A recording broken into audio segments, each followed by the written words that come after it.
The chapter breaks always sound so happy. Most of the time. I guess this is me? Go for it. Okay. His was a power that evoked images of witches or demons, the unclean and the impure. A mere touch was all it took for him to strip man and beast alike of its life. God has quite a cruel streak to bestow such a power upon such a beautiful young man. And a strange power it was indeed, like something out of a fairy tale. Like something confined to words upon the page, it seemed otherworldly, unbelievable. Nonetheless, as he had demonstrated to the white-haired girl, his peculiar powers were indeed real.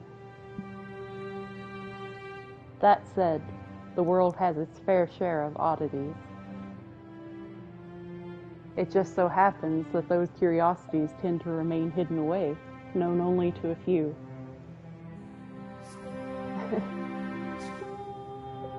Although, you've laid eyes upon a number of unusual phenomena yourself, Master.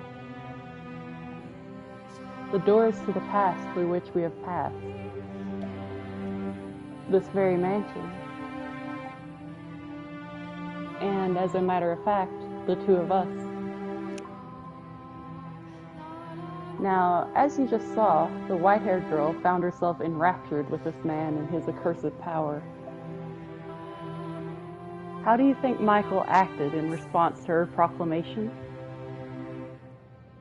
He had spent so long refusing to interact with others, no, unable to interact with them. As such, he was unsure how to respond. After standing there expressionless for a few moments, he muttered, I'll consider it. And with that, he returned to his chambers. While he was not someone who wore his heart on his sleeve, I personally do not believe he was completely devoid of emotions. He had simply forgotten how to express them in his extended solitude. So I think he was, in that moment, in a state of complete panic. She had, after all, just assaulted him with a stream of incomprehensible declarations. That, knowing the truth, she still wished to remain in the mansion. And that, knowing the truth, she loved him. The love she had declared for Michael was not a fleeting puppy love. There was genuine tenderness and warmth to her words.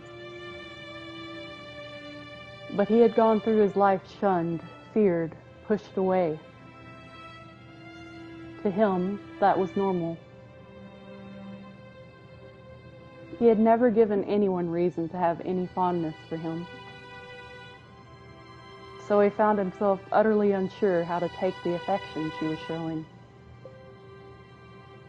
Of course, he was not the only one rattled by the whole affair.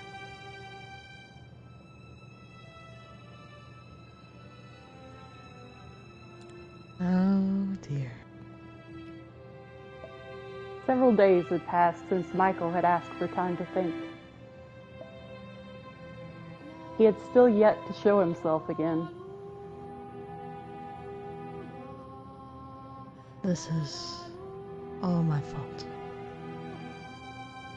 The white-haired girl paced anxiously through the halls on the off chance she might run into him.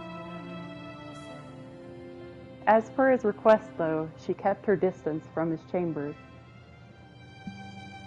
Nevertheless, she was beginning to worry about the fact that he had secluded himself away for so long. So she worked up her courage and made her way to his room. What if he doesn't want to see me ever again? I didn't consider. I might be overstepping my bounds. Before opening my mouth. Every step she took was slow and laborious. Her mind raced with worry and doubt. I should at least tell him I'm sorry. Rather than out of a desire to know how he felt, she was compelled by guilt and a desire to apologize. After walking for some time, she arrived at a door sitting in an utterly unlit hallway. She drew in a breath of musty air, then let it out, repeating the process several times. Next, she reached her hand up to knock on the door, then pulled it back, also doing this a number of times. Oh, how adorable she was.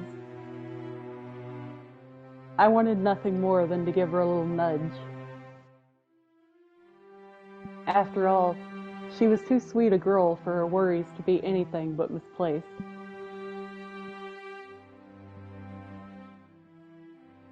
I just can't find the courage. Maybe I should come back another day. But what's the point of waiting? I need to apologize and get the weight off his back now. She gathered her courage once more, this time determined she would do it. The white-haired girl moved her small fist toward the door, which then swung open.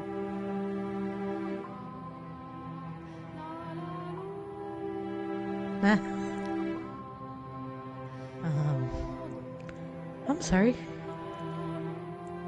Please, you must announce your presence. I almost walked right into you. Are you in that much of a hurry for a mishap? I'm sorry.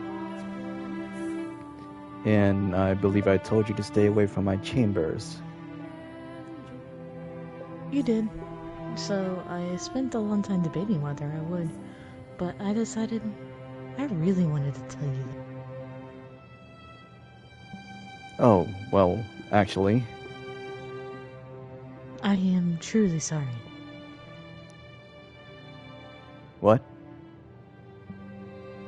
The other day, I could barely manage to get the words in my head all the way to my mouth. There was no room in my mind for anything else. I shoved my own thoughts and feelings into your face, not considering that might not be what you wanted. Just running non-stop, not thinking at all.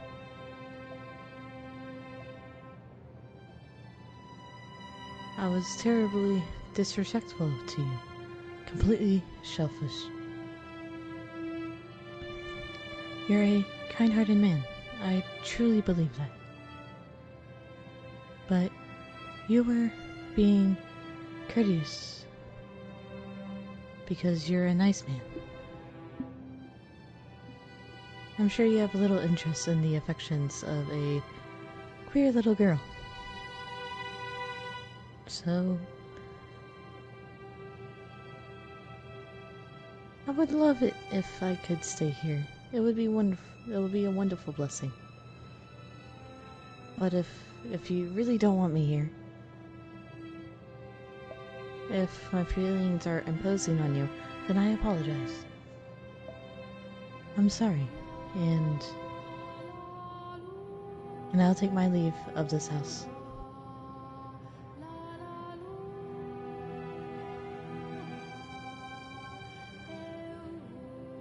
I'm sorry? Don't be. My mind went blank for a moment. What? I find it difficult to comprehend you. The other day, you were firm in your intentions to stay. Now you say you'll leave without a struggle. You held up in your room for so long that I thought, you didn't want me around. To be honest, I want to stay here. I do. I think you should do whatever pleases you. You can stay, or you can leave. I would not pressure you to do one or the other.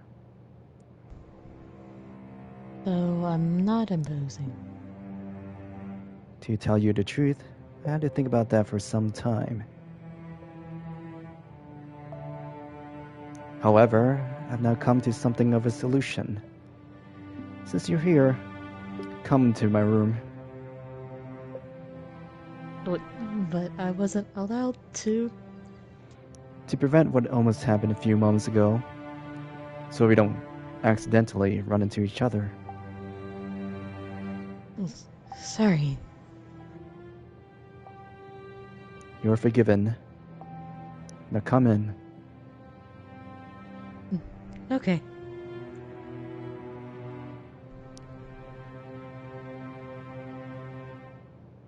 Is this a necklace?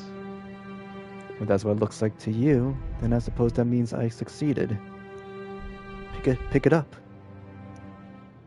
Ah. It has a little bell. It's adorable. Please make an effort to wear that while you're in the house. Because it's so dark, there will always exist the risk that we might accidentally bump into one another. So I tried to come up with a way to reduce that risk. Does that mean you didn't leave your room because you were working on this? That's right. What other reason would I have?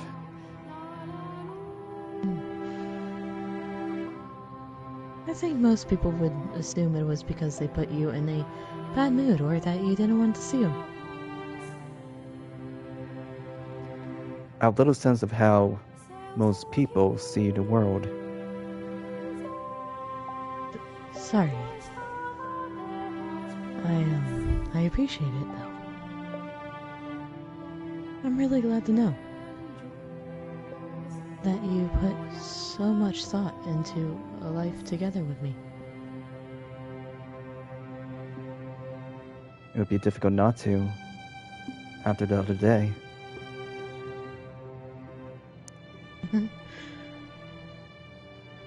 I'm so happy right now.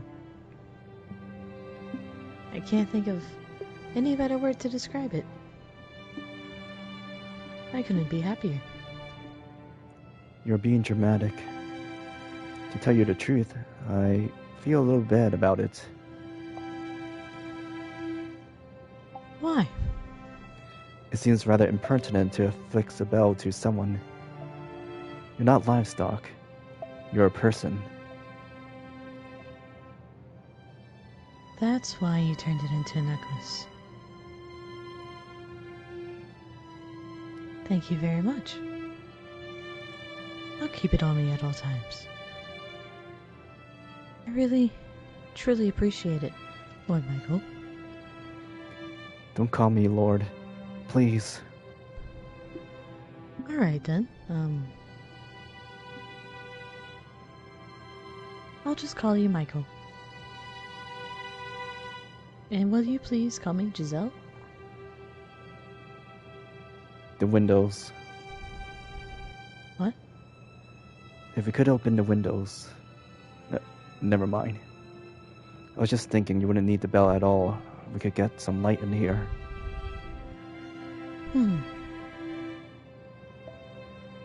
They can't be open? They're rusted shut. All the windows have been shuttered for as long as I've been here.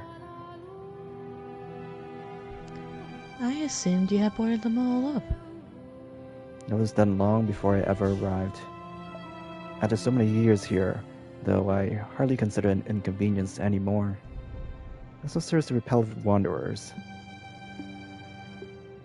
Oh, really? If there's something odd about that? No.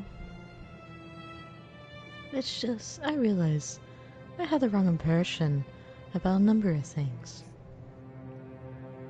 As I learn more, I see things in a different light. See you in a different light. And I'm sure there's still plenty more for me to learn. Of all the people I have ever met, you're perhaps the most difficult to predict. Not only do you have no aversion to the darkness, you...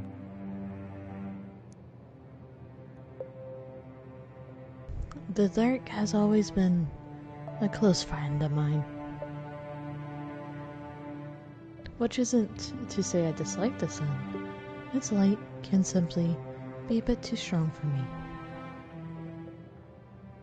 I like some kind of unholy monster that can't be exposed to sunlight. You're anything but unholy. My name would suit you. Much better than me.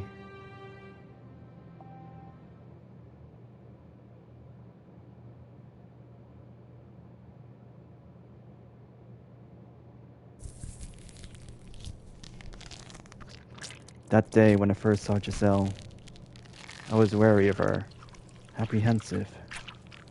I didn't want her anywhere near me, but as my doubts about her faded, I began feeling something very different, as though the lump in my heart had been melted away. I began to yearn for her to be at my side, knowing full well it couldn't possibly last, knowing full well how foolish it was. I found myself captivated by her. I found myself wishing to have her stay with me.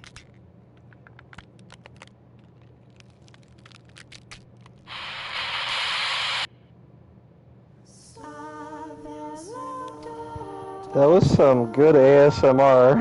Made me a little uncomfortable. Yeah, that was disgusting. Okay. And that marked the true beginning of their quiet days together in the dark mansion. They acknowledged and accepted each other's presence, no longer isolating themselves, but actively, regularly conversing.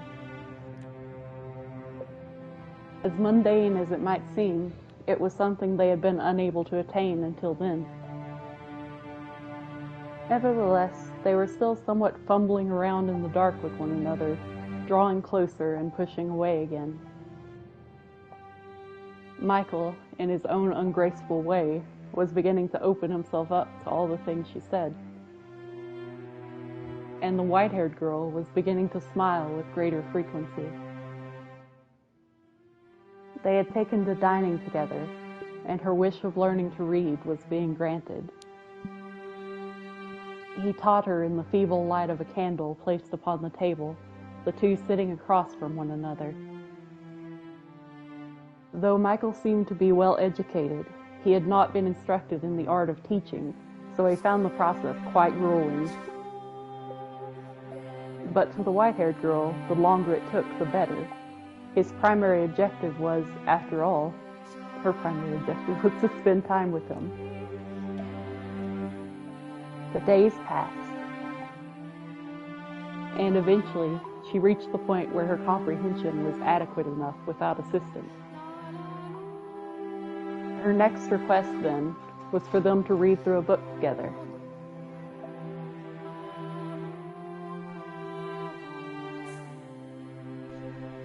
Have you read every book in the library? No, I stopped looking at them after a while. Most everything I'm sent is dull, uninformative dreck. The Diary of a Lord, foolish make-believe tales. You're not fond of fiction, I take it? That value is there in the lies and fantasies of another. Stories can be invigorating. Tales of adventures can take you places you could never go. Legends of heroes, folklore, stories of otherworldly phenomenon. They can be terrifying and they can be exhilarating.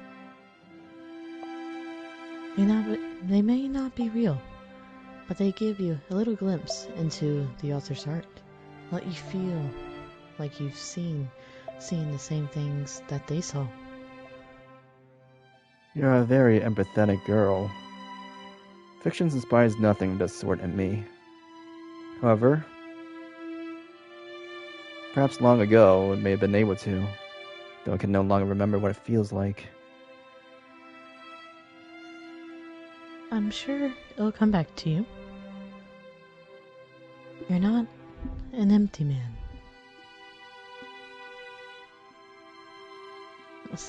Sorry. I'm making you uncomfortable again. How about we read this book together?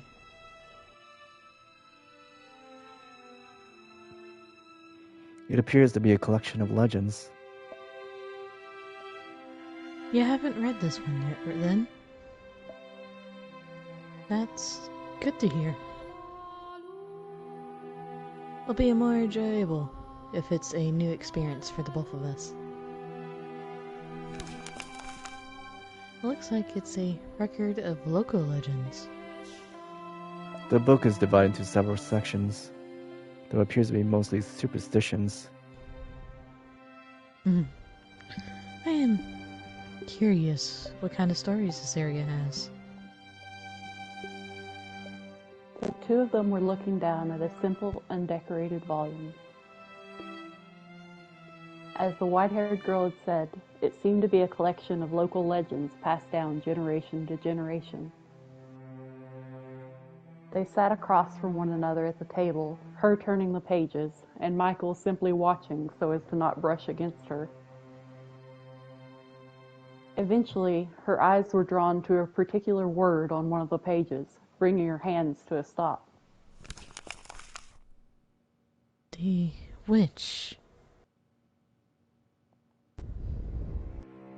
That chapter detailed the story of a witch, or more precisely, said witch's curse. The story went something like this.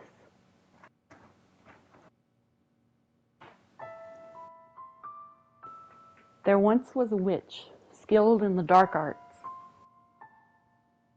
She lived a meager but peaceful life alongside the other villagers.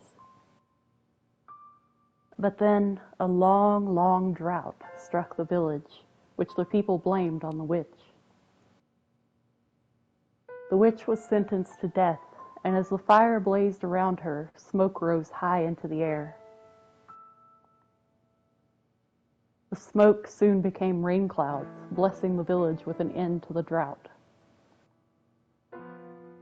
The crops were revitalized, and the villagers fancied themselves heroes. However, the rain also brought madness upon the people. Though the earth below them was lush and fertile, the villagers were losing their minds. And they eventually began to take each other's lives. The witch still lived on, in the form of a curse. Many fell victim to the witch's curse. Though it did not only take, it also fulfilled people's desires. The villagers had gone mad, but their wish for freedom from the drought had been granted. Thus the legend has been passed down as follows. The witch will grant your wish in exchange for great sacrifice. As smoke in the sky, she watches down upon us from above. To reach the witch, climb for the heavens. But know that road is a road to destruction.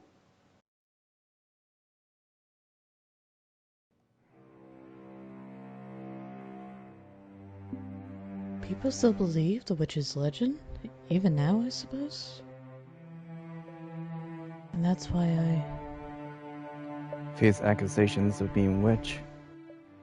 This is not an area very welcoming to outsiders, especially one who stands out as much as you. What brought you to this region in the first place? Mine is a story I'm sure you've heard before. I was cast out of my house. I came from a very poor family. We could barely even afford to keep everyone fed. Being as weak as I am, it was only natural that I would be the first to go. I see. What I don't understand, though, is why the witch is said to grant people's wishes. That is to say, she had reason enough to hold a grudge, but not give people things they asked for. All we have to go on is a few pages. There's no saying what might have been changed or added over time. Some certain the entire legend isn't written here. That said, if we are to accept everything as written, you can infer what the witch's reason might have been. And that is? If you truly want it that much, you can have it. But I'll make certain your suffering outweighs it. Despair that comes after a moment of happiness is far more agonizing than despair alone. I presume that is why the witch decided to grant people's wishes. That is one way to look at it. May I ask you something? Go on. When I first arrived here, you told me that a curse witch used to live in this mansion. After reading this legend, I'm now finding it's hard to believe you made that up simply to scare me away. I appropriated the tale. Nothing more. It is said the witch was born in this house. What? Quite the place my family found for me. But it was a clever decision putting me here, I think. Not many people are likely to come near a house with such a pedigree. But... no, never mind. That makes sense. I suspect I know what she was going to say then. If the witch is said to grant wishes, then wouldn't that also attract people who so desperately want something? They do not care what price they must pay? And perhaps she was correct. Perhaps there had been those who had come to the mansion chasing after the legend. And perhaps they had encountered Michael, touched him, and lost their lives. On that day in the garden, he had said, Many things are buried here. Many things are buried here. Perhaps that included such visitors.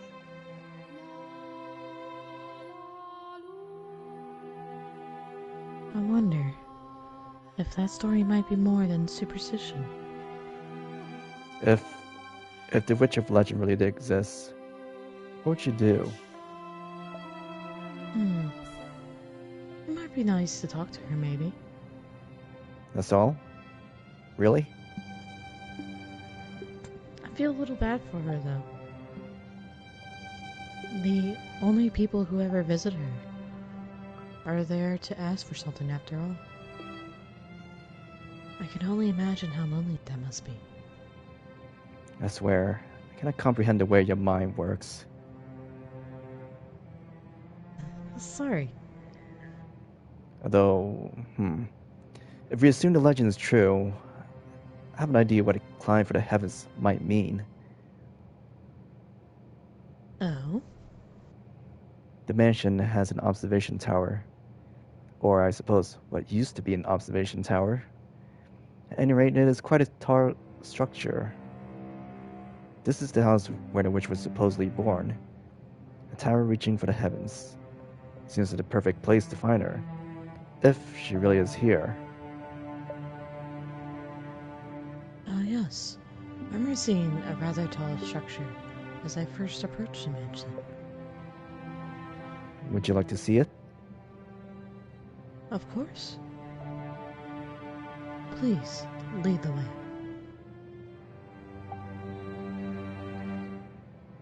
The two of them left the library and made their way to the room with a stained glass window.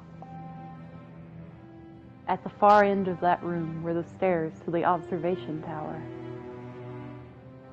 The tale of the witch had piqued the white-haired girl's interest, inspiring her to put herself forward to satisfy that curiosity. She had, after all, been accused of being a witch herself, so she undoubtedly felt an affinity to the legend. What a sweet girl she was.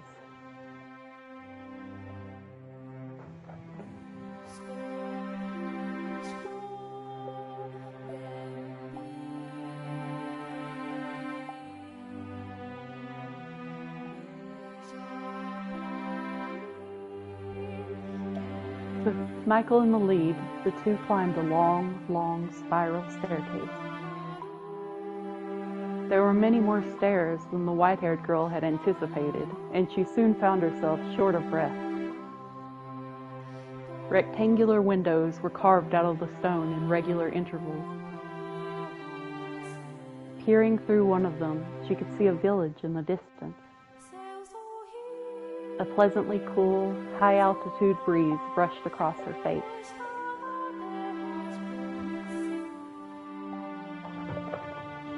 After much climbing, they finally arrived at the top, where a door made of partially rotted wood stood. Michael pulled open the door, revealing a small room with no windows or doors in sight.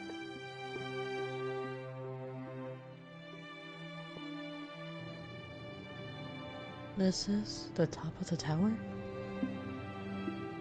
Despite it being called an observation tower, you could hardly observe anything from there. Her face contorted in confusion, the white-haired girl threw her gaze about the room. Glancing up, she saw only a darkened ceiling, and slightly below it, a single small window through which shone a little ray of light. The beam cleaved through the darkness like the sharpened blade of a beautiful sword.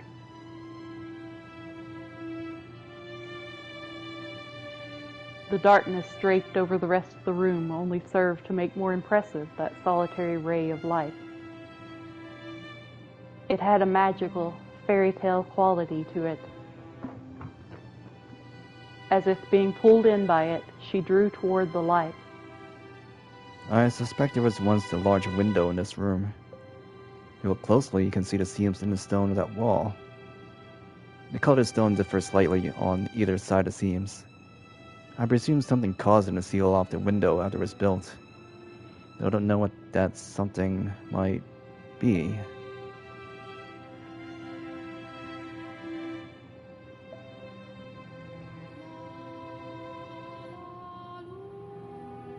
When Michael's eyes fell upon the white-haired girl wrapped in that beam of light, he sputtered to a stop. The man who never flinched at anything, who had long since distanced himself from such stirrings of the heart, was utterly bewitched.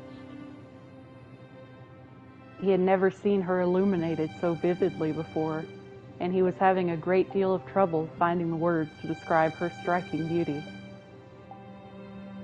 For someone who had been chased out of her home and accused of being a witch, the white-haired girl looked less like a practitioner of the dark arts, and more like one of the host of heaven. Michael undoubtedly felt the same way, for his gaze was affixed firmly upon her.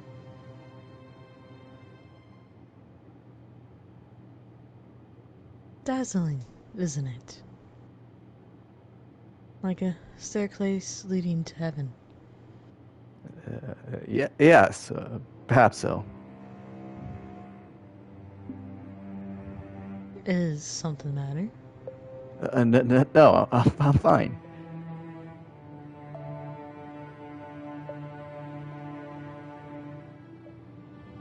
You know, it feels like there's something odd in the air here. It feels like someone actually might be listening. If the witch were to speak to you, what would you say to her? I would ask her to tell me her true feelings. To tell me what kind of person she was. What kind of pain she had to endure. I just want to know what she felt. This woman, people branded a witch. The legend was written from a neutral perspective. It's possible she was a fearsome witch. It's also possible she wasn't. I get the feeling she was just persecuted, like me. Like me and you. Unlike you, I truly am impure. Disagree all you want, but my touch kills. I'm a strange, incomprehensible, irrational creature. Or maybe I'm not even a living being. And that's why when I touch something that is, I bring them death.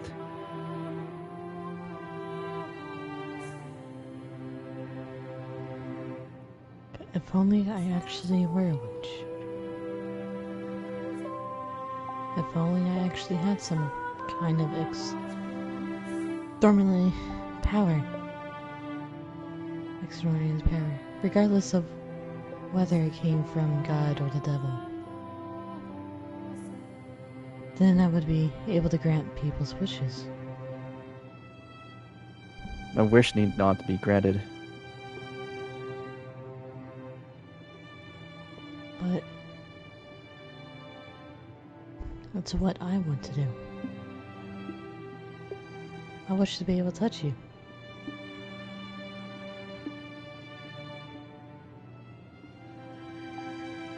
I would be perfectly content with nothing changing, with us never being able to touch one another. I would be more than happy with that. But I'm allowed to dream, aren't I? It doesn't have to be in this life. I pray the day will come that we can get closer, even if it has happened in another life. Happiness is very much a stranger to me. But am I allowed to dream too?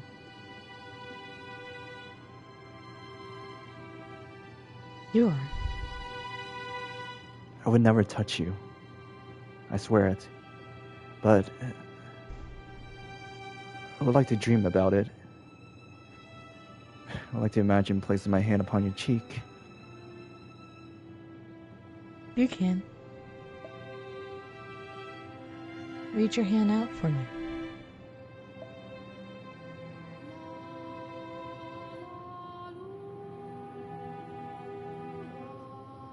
I will imagine it too. I imagine your fangs running through my hair, brushing against my skin. I can feel your warmth.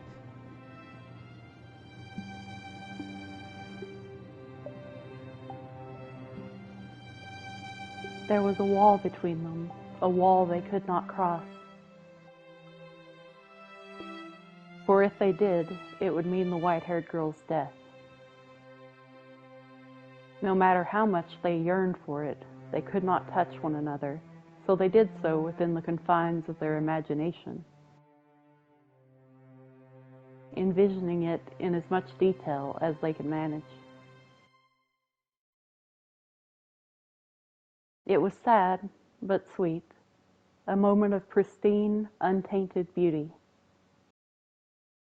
The two of them emanated serenity. As fitting as the word cursed might have been to the mansion as a whole. At the top of the observation tower, a pure bond was being shared. A fleeting moment between a young man with a cursed touch and a kind-hearted, beautiful girl. The dream did not last long, no, for God is quite cruel. They simply wanted to be together, that was all. Their wish was hardly unreasonable. Only a quiet, peaceful life together. But misfortune was creeping ever nearer, its footsteps growing more and more pronounced.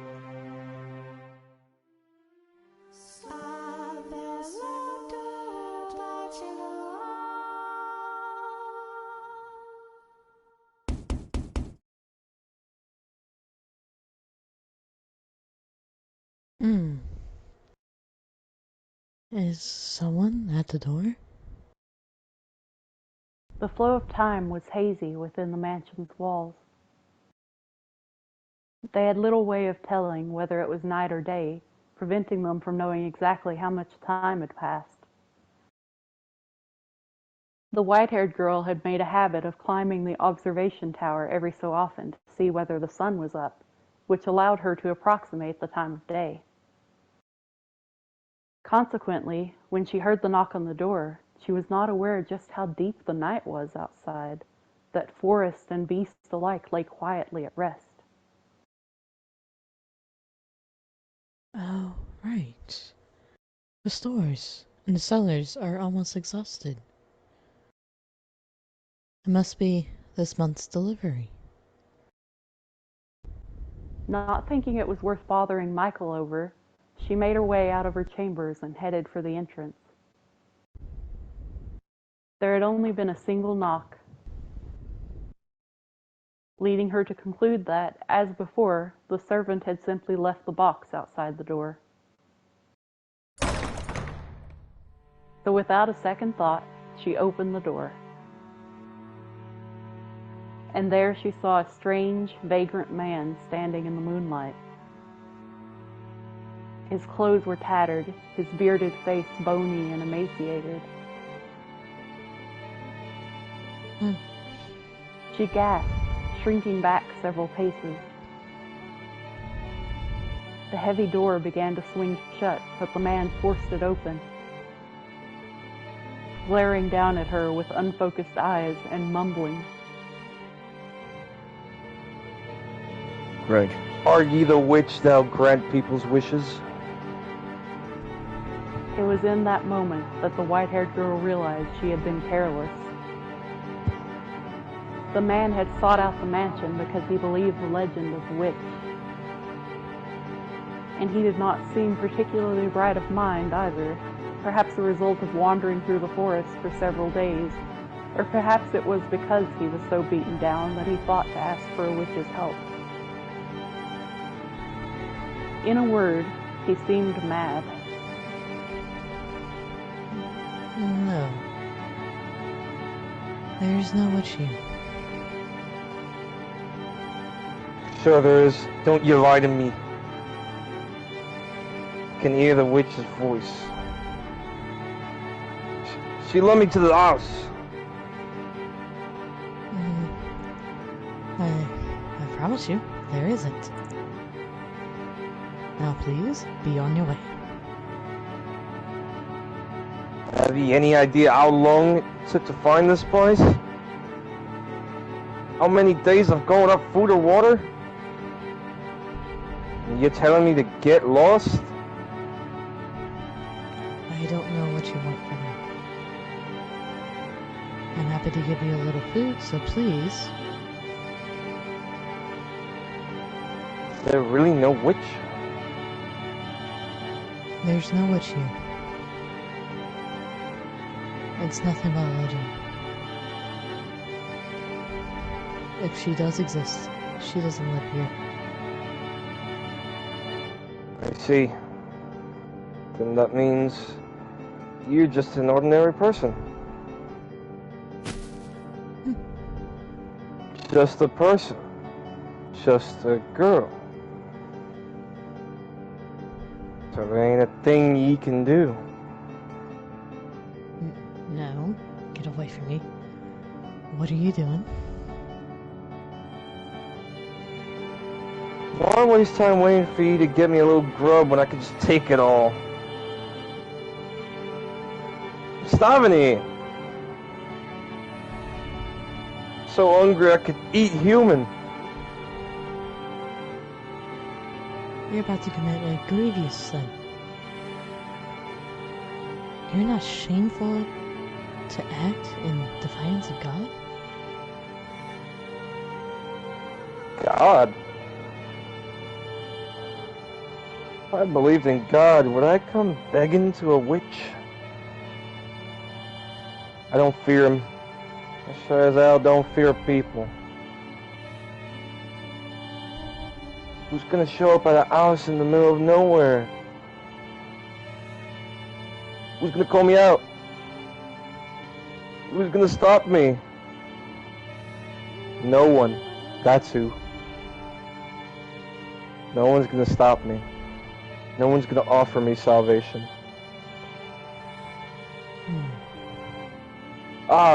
There's a thought. You're a woman, so for I kill ye... What are you doing? What? There are other people here? The white-haired girl lay pinned on the floor beneath the yelling bandit, pleading for help with her ruby eyes. As soon as Michael grasped the situation, he tossed his candlestick aside and leapt for the man.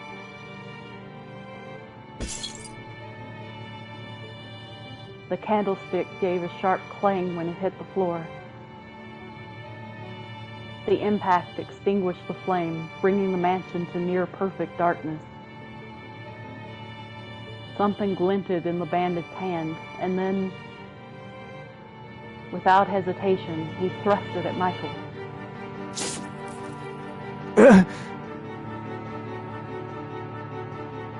Michael!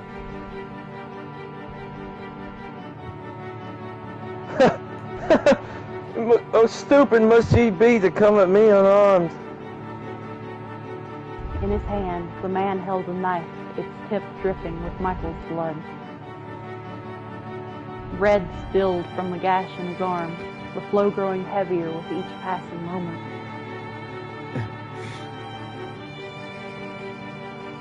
You're the only one here. By the looks of it, eh? Perfect. I'll take you both out. You. What? You don't appear to know whose house you're trying to break into. What are you on about? Regret your ignorance to your very last breath. You're messed up in the head, you madman. Hey, stay out back. Take one more step in.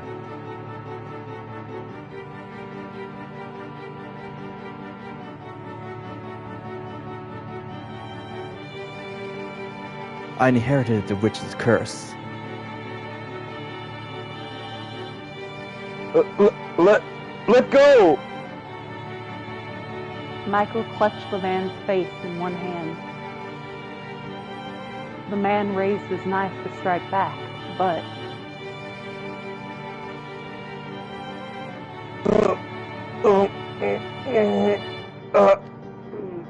What's happening? The strength drained from his fingers, the knife falling to the floor. The man writhed in Michael's grip.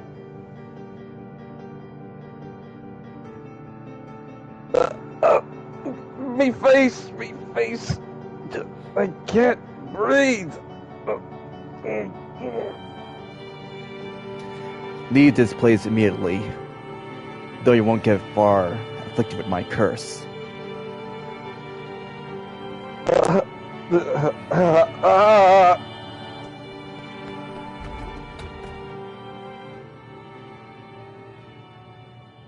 Helpless to fight back, nay, helpless to even consider fighting back, the bandit fled from the mansion in terror. In his wake, only the white-haired girl and a bleeding Michael remained.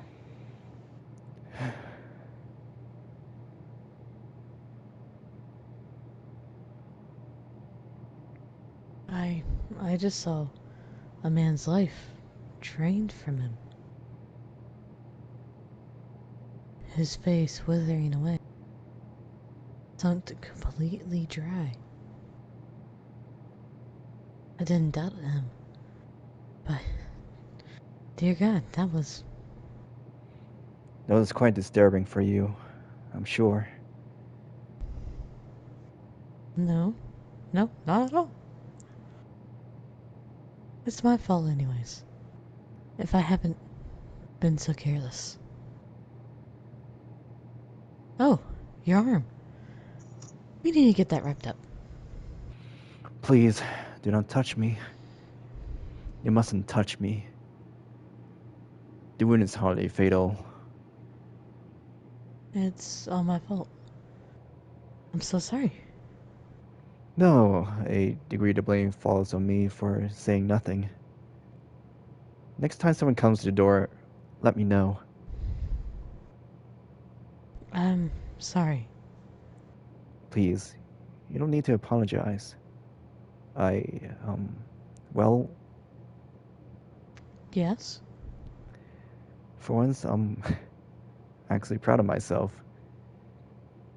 Proud I can use this terrible ability of mine to do something more than just take life. To protect someone I care about.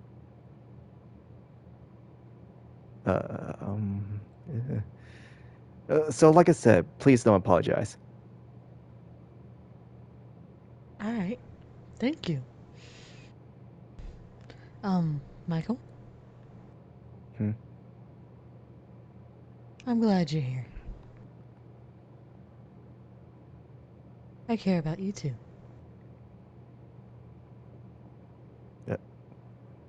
Thank you.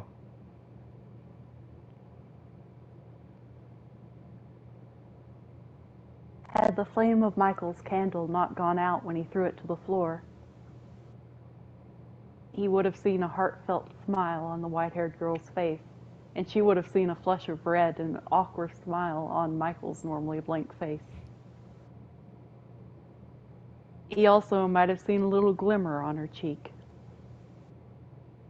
where a few drops of his blood had landed. But alas, they had no light. Oh no. Me face. Face. I'm gonna send you guys something in the chat in a moment. You guys are gonna enjoy this. You can watch it after. Okay. It's related to the face. The collapse of their happiness came slowly, gradually. Perhaps it was because she had touched his blood instead of his skin. But the deterioration of the white-haired girl's health crept along at a relaxed pace. The life was not sucked out of her in the blink of an eye, as it had been from the bandit. She merely grew progressively less and less healthy. Amidst her physical decay, she was bestowed with one blessing: her beauty remained untouched. But as far as blessings went, surely there were others she could have been granted. Could God have not picked something a little better for her?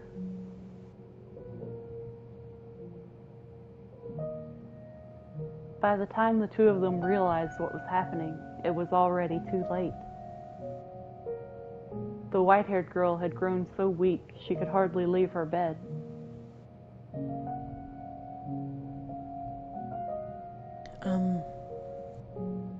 Yes?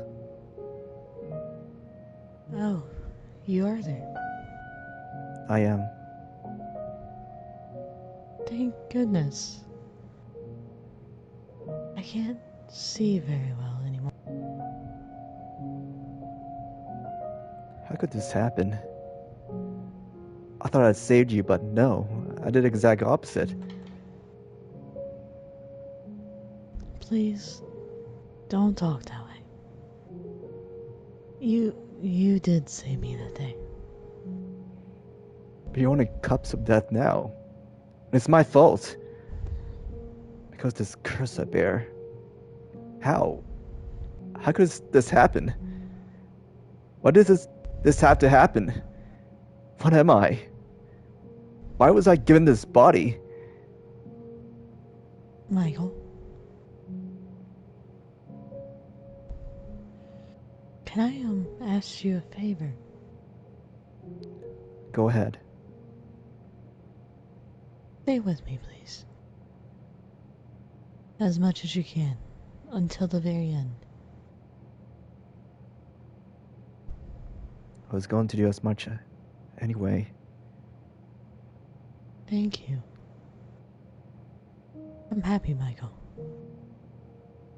Happier than I ever have been. And I mean that. You didn't just save my life.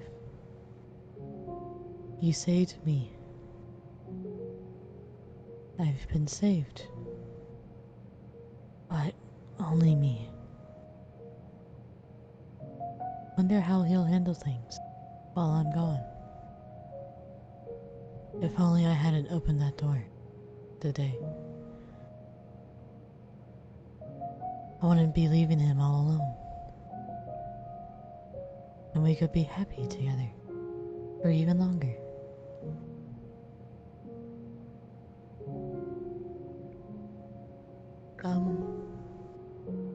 Yes. Would you please hold my hand?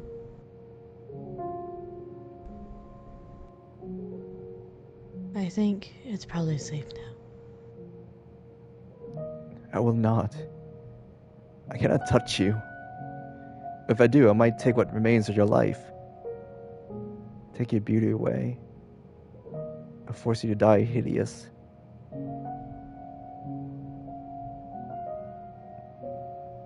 I cannot touch you.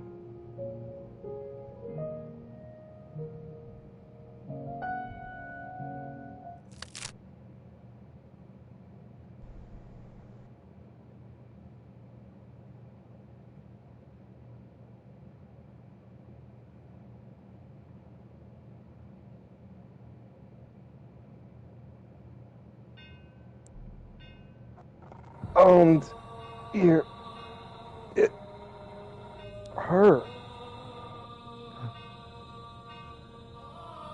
On his way back from the washroom several days later, Michael heard muffled voices.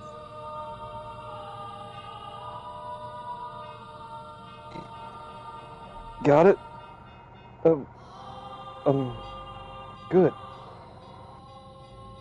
He was having trouble making out what they were saying, but he could tell it was several men, and they were outside the front door. The fact that he could hear them at all through the heavy door meant they were probably shouting quite loudly. An indescribable sense of uneasiness came over him. Dread. He drew nearer to the door and focused on the voices on the other side. They grew clearer, enough for him to make out what the men were saying. Everything's in place. We're ready to kill the switch now. This is definitely the place. That half-dead bandit said she was in this mansion. Listen well. No matter what we find in there, we kill it. It could be a child for all I care. Sounds good. That doesn't change anything. Kill the witch. Kill the witch! Kill the witch! Kill the witch! What he heard beyond the door was a group of men shouting for the death of the witch. In that moment, Michael regretted his decision to let the bandit go free and not watch over him until the moment of his demise. He must have made his way down to the village in search of help, where he revealed what he had found at the mansion. Damn it! But it was too late. Regret would solve nothing. He could neither stop the villagers from raiding the house, nor could he stop the white-haired girl from dying to the effects of his curse. He was helpless to do anything. The gears of his fate had locked him onto a path of tragedy and were turning mercilessly onward. The men had begun trying to break down the door with what sounded like a battering ram. While the first strike was not enough to breach the barrier, it was still quite powerful. He was certain it would not hold for long. Michael's mind raced. Was there anything he could do about this predicament?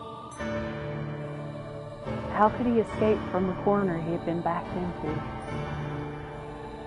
Despite his possessing inhuman powers, he would be powerless against a full mob of adult men. The villagers almost certainly came armed as well. Michael? A weak voice came from behind him. Aghast, he spun around to find the white-haired girl stumbling toward him. She breathed heavily, leaning against columns for support. What are you doing out here? You only worsen your condition by exerting yourself. I had a sinking feeling. And I heard noises on my way here.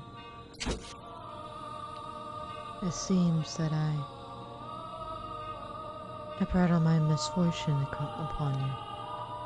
Don't say that. If I hadn't come here, this never would have happened. You never would have been in any danger. Please, Michael, hand me over to the men outside. Absolutely not. Or you do no such thing. They're here for the witch, aren't they? I'm guessing they're the same people who were chasing me before.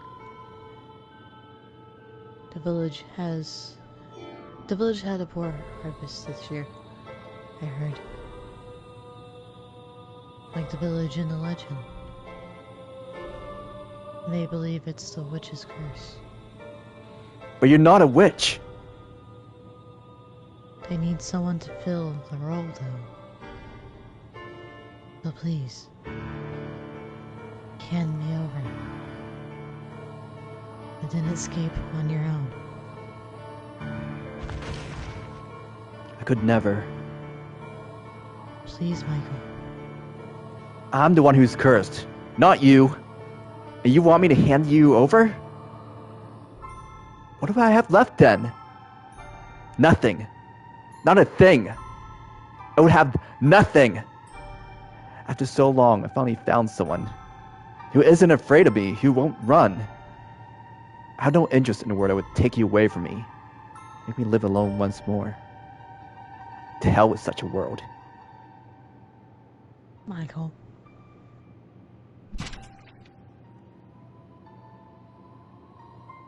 Would you be willing to die with me?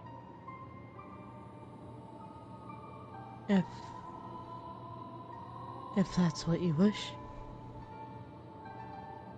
And stay with me until the very end.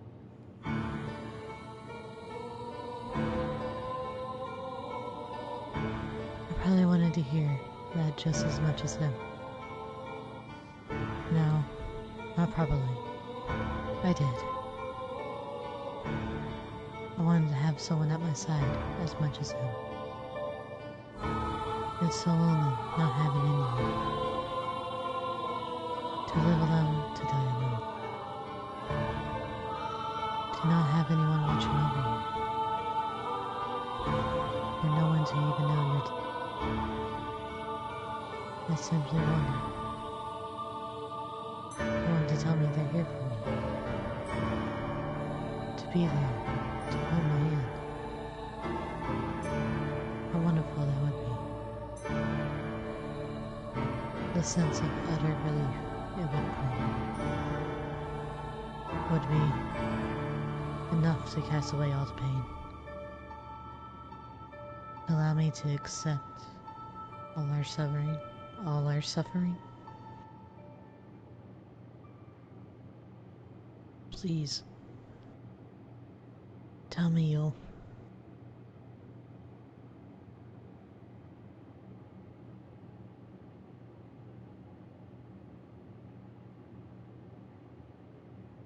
Michael and the white-haired girl chose to spend their final moments at the top of the observation tower. They could hear the crash of the battering ram against the door, the shouts of the men, and their stomping feet. But despite all that, the ray of light shining through the little window was as beautiful as always. The room's air of serenity remained unimpeached. After the long climb to the top, the white-haired girl was terribly out of breath. Michael considered several times offering her his hand, but the possibility that doing so might rob her of her last scraps of life stayed his hand. Sounds like you broke down a door. I'm glad we made up here when we did. I'm so sorry for asking this of you. Don't be. I would have chosen here for my final moments as well. This is the one place in this mansion, with any sunlight, the one place I can get a good look at you. Thank you.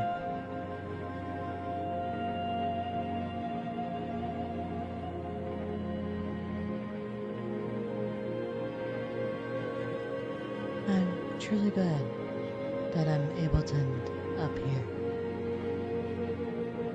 That I was able to meet you. And more than anything, that you said you cared about me.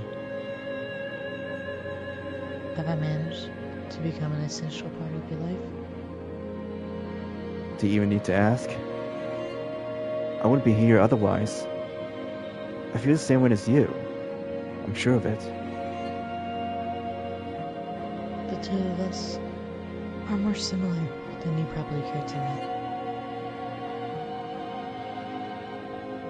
Can I ask you one more thing? Go on. Would you embrace me?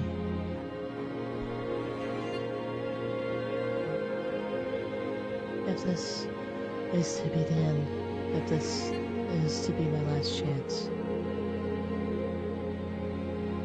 But I don't want it to end without having been able to touch you. Please don't refuse me this time, baby. Just do it, please. I won't keep you waiting long. Thank you. The truth is, I always wanted this. I dreamed of being able to hold you. I dreamed of it too. Thank you.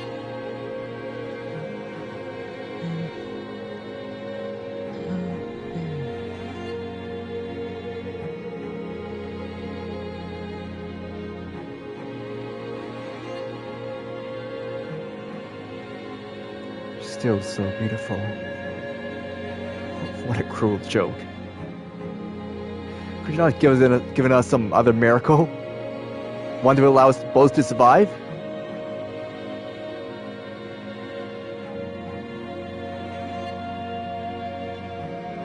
Great. Where are you? Where'd you get off to? Can't find her, damn it! Hey, there's some stairs over here. Delete up.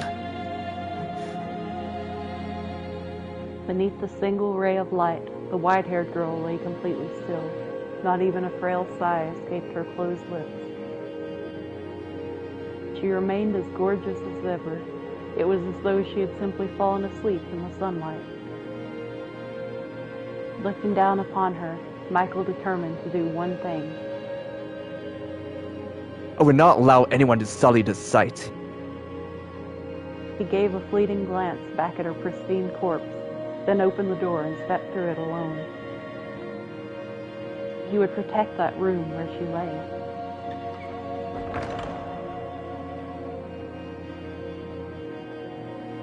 Hey, there's someone up here. So, this is where you've been hiding, you infernal witch.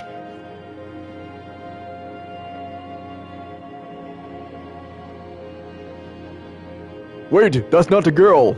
Oh, sorry, I was on mute. Oh my gosh, I thought I pressed it. I'm so sorry. The raucous sound of their footsteps rang up from below. Shortly thereafter, the men themselves came into view. As he had expected, they were heavily armed. He glowered at the men, then sucked in a deep breath and shouted at the top of his lungs. I am the witch you seek.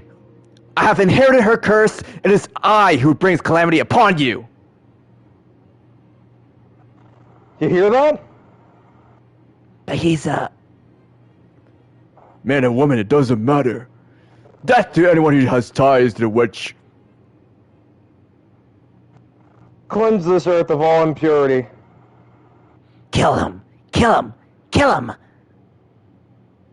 Michael did not flinch at the sight of the men. He stood unyielding between them and the door. He did not flinch when they raised their weapons against him, nor when they pierced his body.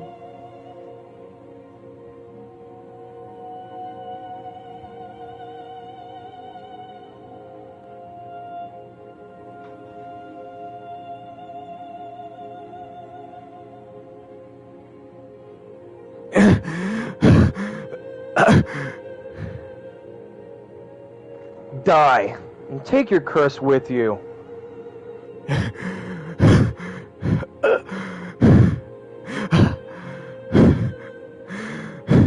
have no need for his life any longer. It's all yours. I am cursed. To kill even that which I wish to protect. But at the very least, I can protect one thing before my life is done.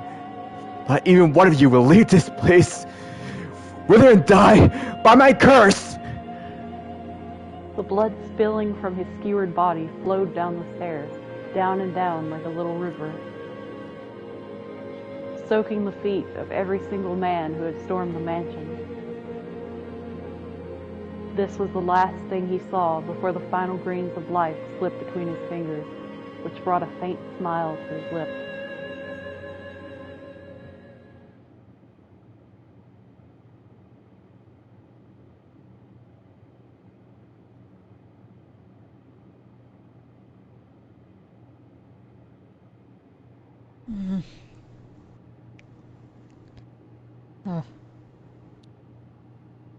Neither of them had expected what happened next, though, for God has the most twisted sense of humor. The white-haired girl had not miraculously passed away without being robbed of her beauty. Why am I still alive? She had rather not passed away at all. Quite cruel of him, was it not? Michael. Where have you gone, Michael? Michael. I smell blood.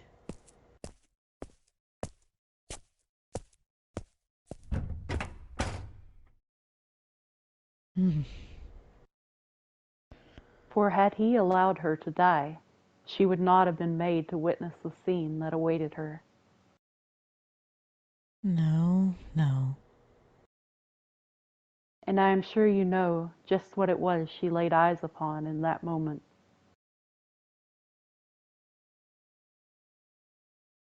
The ravaged corpse of her beloved. A torrent of blood streaming down the spiral staircase. And the sickening stench it raised. No. Why? And his was not the only body. The villagers who had assaulted the mansion had been subjected to his curse. The life drained from their withered shells. Why did this... Michael, why? Why am I the only one still alive? That is a question I cannot answer either. Perhaps his curse did not affect those he loved, as terribly cruel as that might be. I cannot say. Why? You said we would go together. A world without you has no meaning.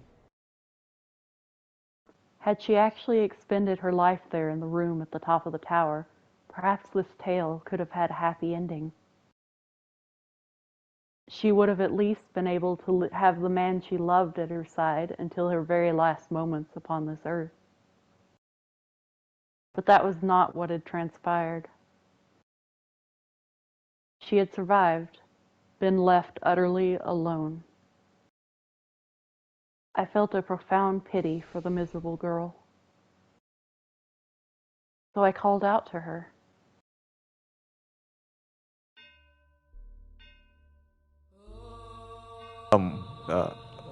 Light, Ritas. Wouldn't that be the maid? Because she said I would call out to her. Yeah, I kind of... Yeah, she'll go for it. Would you like to see him once more? What?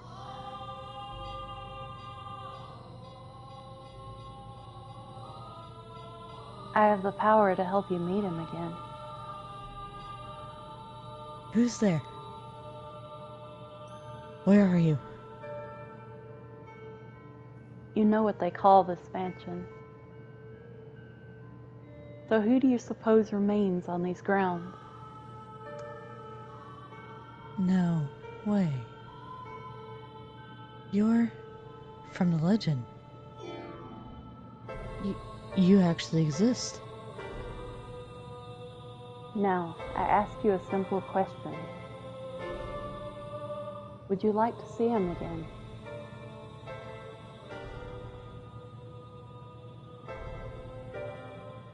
The witch grants people's wishes, but at a price.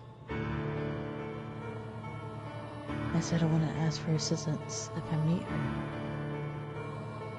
But that's all changed. Now that I've lost him. If it's truly possible, then yes, I want to see him again. Bring him back to life. Regrettably, I cannot directly meddle with the forces of life and death. However, I can guarantee you this.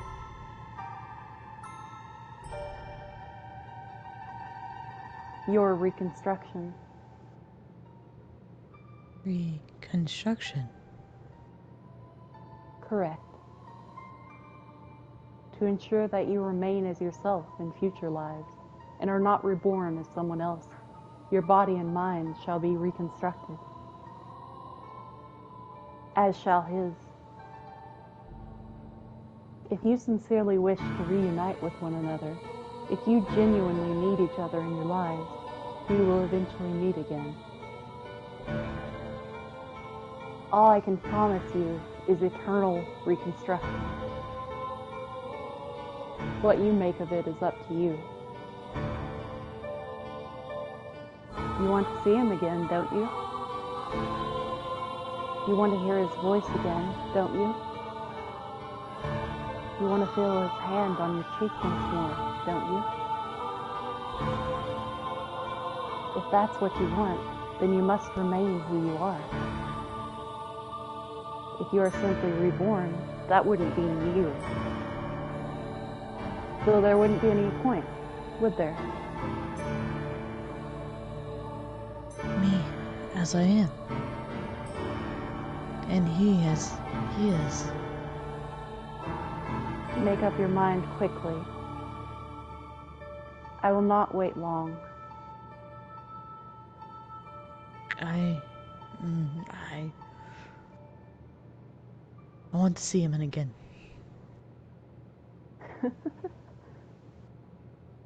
As you wish, sweet little girl. I should grant you both eternal reconstruction. And pray with all my heart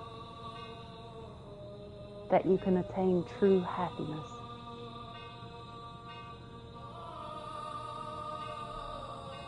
Shortly thereafter, the white-haired girl took her own life. She decided she had nothing to gain by remaining in the present time, and that in order to reunite with Michael, she needed to make her way to her next life. And thus, the mansion was left bereft of a master, to travel slowly through the ages until someone came along to give it life once more.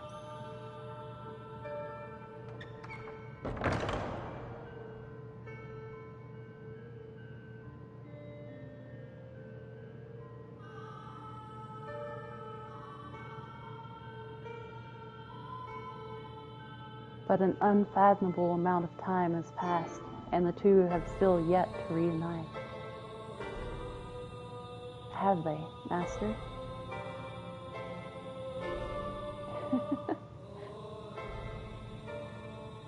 You know now who you are, do you not? You remember everything now, do you not? You were present in every single era. The reason for which is as I described in the previous tale. Because you yearn to be reunited with someone. But that person never showed up in any era. And poor, sweet you, having no memory of any of that, lived those lives with other men. Is it any surprise misfortune befell those eras then?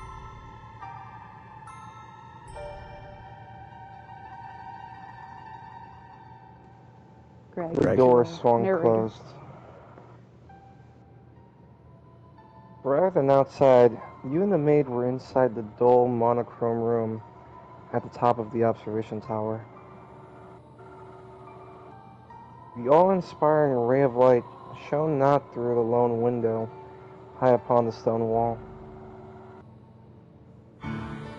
Wrapped in the curious, impenetrable darkness, you both stood alone in the room.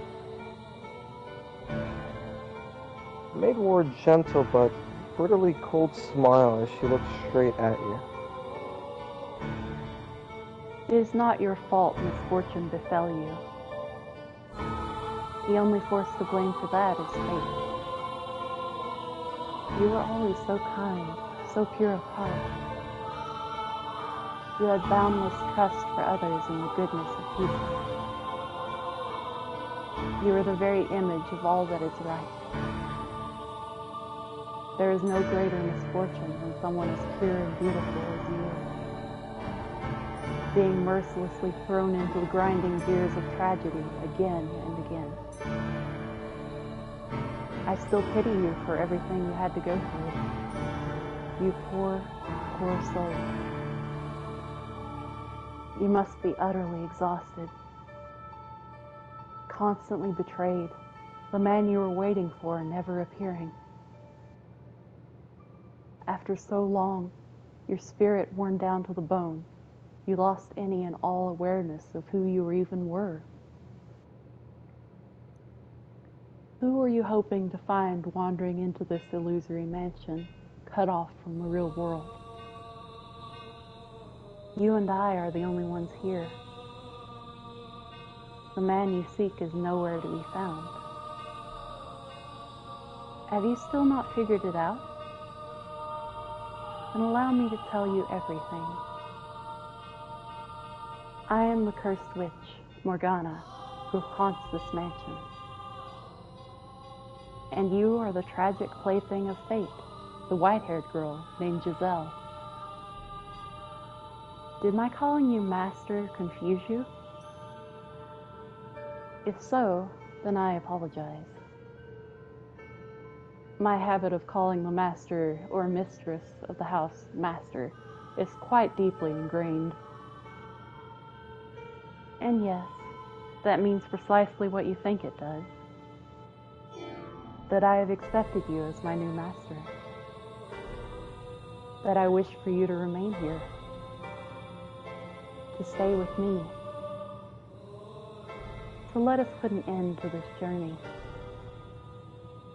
Do not worry, there's nothing to fear.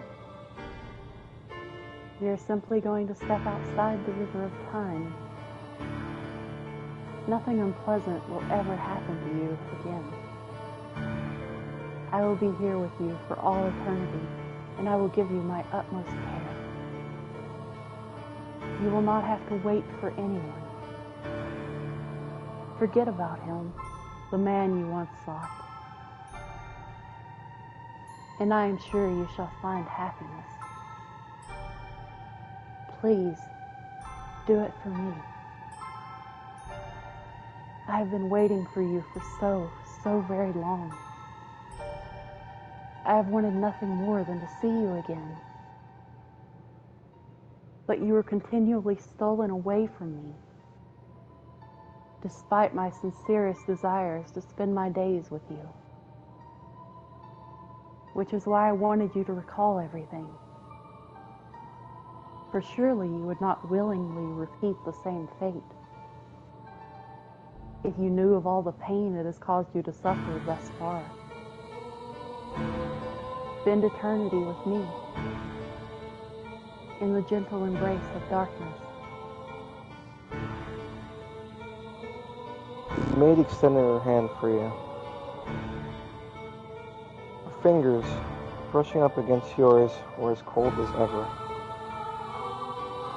But her breath tickled your skin pleasantly, and her sweet words rang in your ears, filling you with warmth. Thought back on your time with her in the mansion. She had, indeed, always treated you with great compassion, and nothing she had said seemed to be a lie. So, you pondered. What were you to do?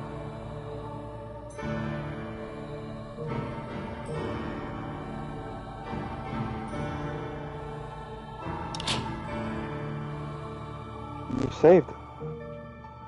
Yes, I have.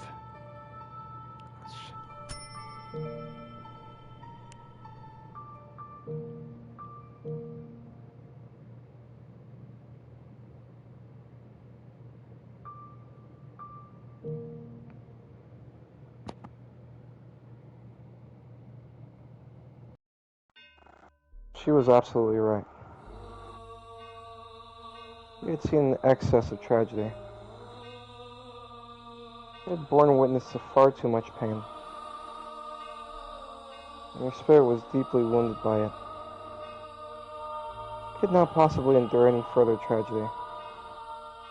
And so, if she was offering you relief from all that, perhaps you should accept it. She had guided you this far, never letting go of your hand. It was her presence that had allowed you to bear the bleak, disheartening, and wretched tales you saw. Did you really need anything other than her? She said she wanted to be with you. Surely you were allowed to want the same. Grasp my hand, Master. Come, hold it tight. You gently wrapped your fingers around the maid's cold hand. Never again to let go. Never again to remember. Never again to look back upon the past you might have had. The rare, treasured days of happiness. Or the bitter days filled with nothing but pain. Or the person you were supposed to find. But you were fine with that. There was no one to criticize you for averting your eyes from your pain, seizing the opportunity for happiness lying before you. You made the correct choice.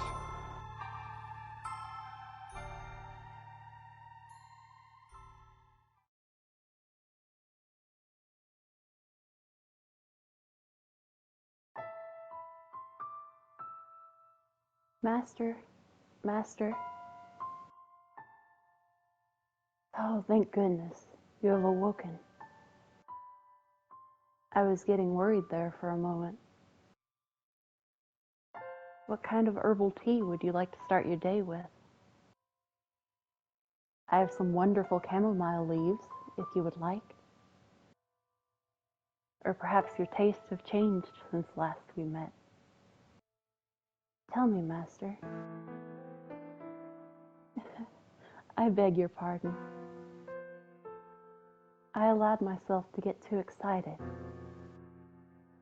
But We get to be together forever, after all. Free of the flow of time, nothing to endanger us or our lives. Just peace and serenity for the two of us. I will serve you forever and ever. Does that not sound wonderful, Master?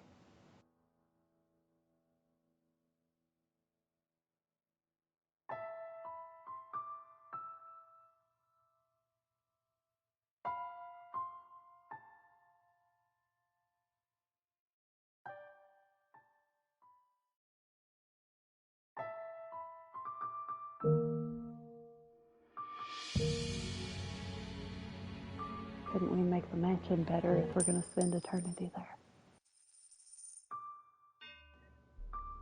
Hands up.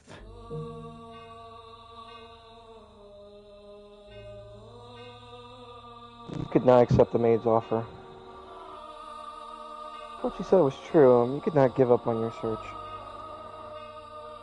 I'd spent years and years waiting to reunite with someone. Your previous attempts may have been rife with mistakes, but you could not stop trying. Come, Master. Spend eternity with me in the mansion. We will have the most wonderful time together. The sweet tone of her voice, cold fingers, her icy smile. These were all terrifying now. I had to escape. I had to break out of this darkness, make it outside. Master? What is the... You brushed the maid's hand aside. As her eyes widened, aghast, you fled from the observation tower.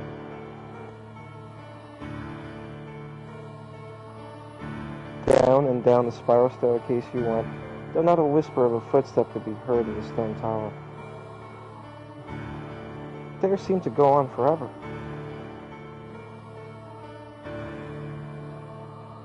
Down and down and down and down.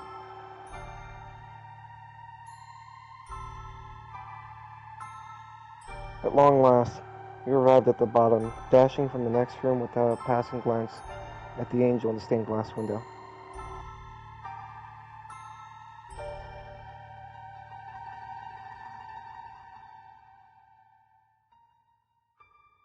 The maid had shown you around the mansion, so you knew its layout. Or perhaps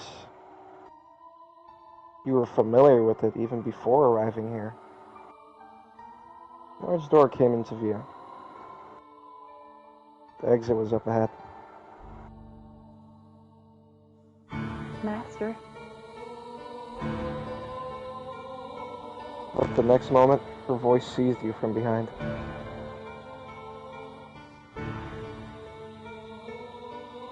You turned back, and there stood the maid, wearing the same smile. Where do you think you're going, Master? I told you, you mustn't let go of my hand. This mansion is quite large. You could get lost if you go walking around unaccompanied. Now come, let us head back. And please do not let go of my hand. It was the same smile she always wore. The exact same. But right now, it seemed inexplicably ghoulish. The chill that ran down your spine was not from the lack of heat, but utter terror. Come, let us head somewhere else. You had to get out of here. Oh, I know. We can put some more kindling in the fireplace and start a fire. The sweet firelight and gentle warmth will have you feeling wonderful in no time. You had to get out of here. You must be quite disoriented. The impact of regaining your memories has you terrified. Am I correct? You had to get away. You had to escape. You had to get out of here. Do not worry. I will always take care of you. Keep you safe from anything that scares you. I will be here with you forever. You clawed at the door. It was not barred, so it should open. Nevertheless, it remained firmly in place. Now, you mustn't play around with that. Danger lurks around every corner outside. Fog blocking your sight, sinkholes in the road, a thick forest all around, beasts creeping about in the night. How could I possibly allow weak little you to go out into that? Now come back to my side, please. You have no need to be here. The maid drew toward you. She reached out her hand. Her whole body seemed to be trying to encase you in ice. She wanted to keep you chained here in the darkness. Do not worry. There is nothing to be afraid of. You had to get out of this place. You had to break free. From this house of darkness. From this doting maid. And from the maelstrom of tragedy. You had to remain firm, unyielding in that desire. Your desire to go outside. Your wish to be set free. Could not compromise or relent. Your thirst for escape had to be stronger than the maid's intent to keep you here. If it was,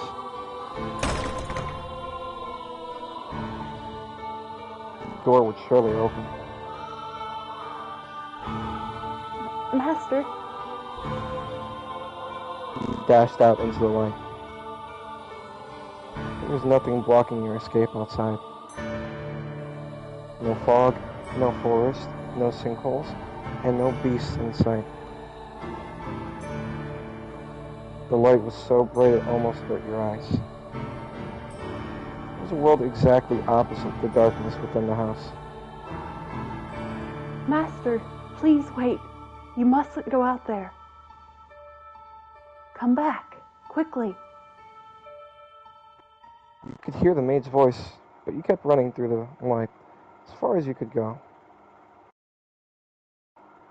Wherever you arrived, you were sure that was where you were meant to be. Once, though, just once, you looked back over your shoulder.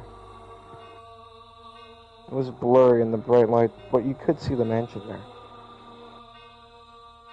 It wavered like a mirage, as though it could disappear at any second. The maid standing in the open door. She was desperately reaching her hands out for you, but you were far out of reach. It seemed she could not leave the house. Perhaps you felt a pang of pity for her, but you were not sure. When you could no longer hear the maid shouting for you, your consciousness snapped off. You fell not into darkness, but light.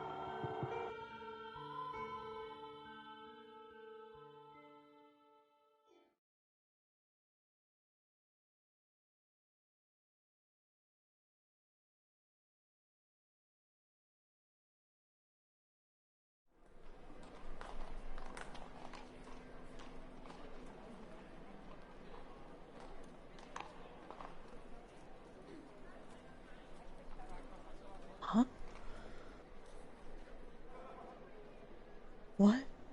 was I doing again? Oh, that's right.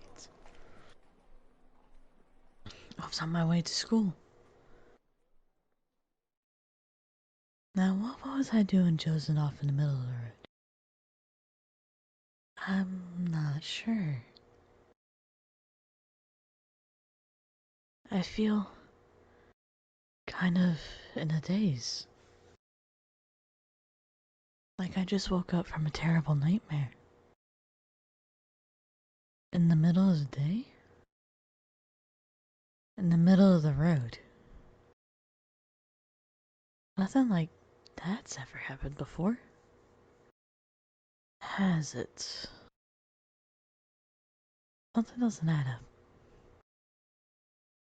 Can't remember what I was doing.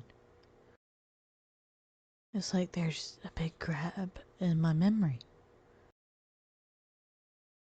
What was I doing? Who was I looking for? Need to stay focused. Have to get going or I'll be late. I know this place all too well.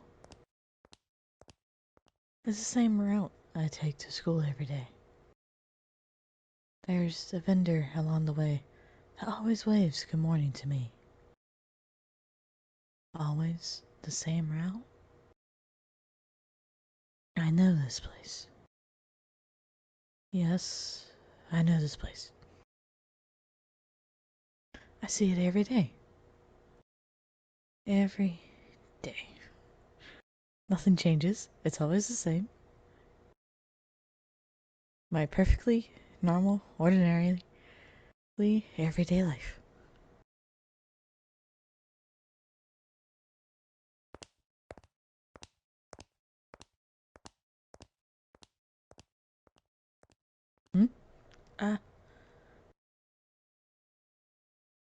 A gentle breeze brushes against my cheeks.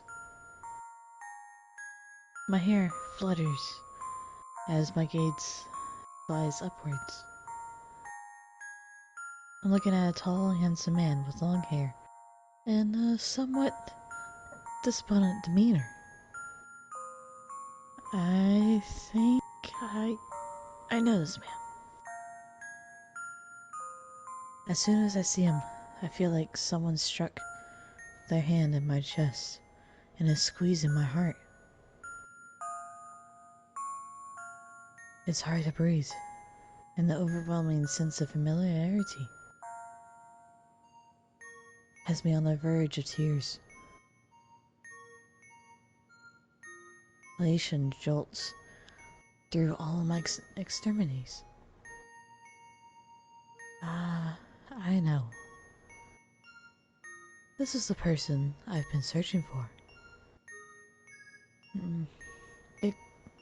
Excuse me. Excuse me. I have to get him to turn back. I have to look him in the eyes. I have to talk to him. We have to be reunited. I don't know his name, and he probably doesn't know mine. Still, this is fate, or so. Back to the mansion. What? I must go back to the mansion.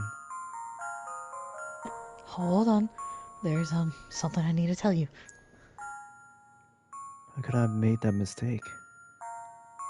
It was the worst possible decision. I had to make things right. I had to take her hand. I had to make her smile for me. If I can't do that, what am I even alive for? What did I even return from everlasting darkness for? Nothing. Absolutely nothing. What are you talking about? This time I'll do it. Can you hear me? I want you to look me in the eyes. If it's not possible in this life, Stop. Please, listen to me. Why does he keep moving forward?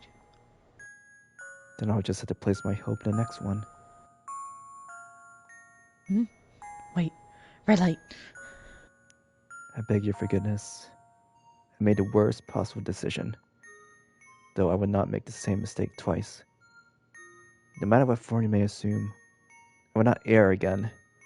I promise. I shall come back for you. Giselle!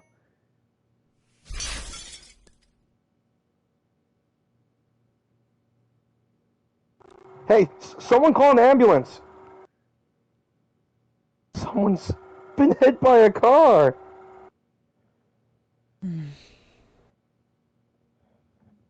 What?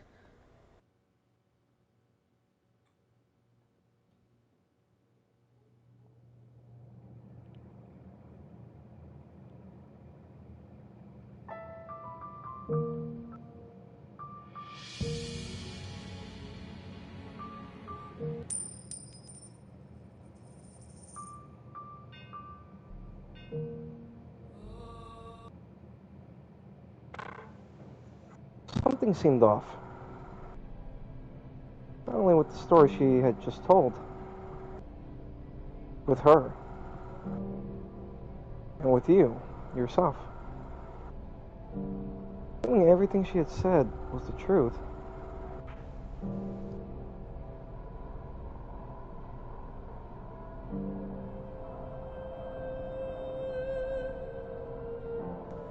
Witch or not, my mind is made up. What truth strike you first, I wonder? Regret or the curse? You seem to be doing just fine. It's only a tale. The witch is real. Very much so. It's not a legend nor a fairy tale. The witch is me.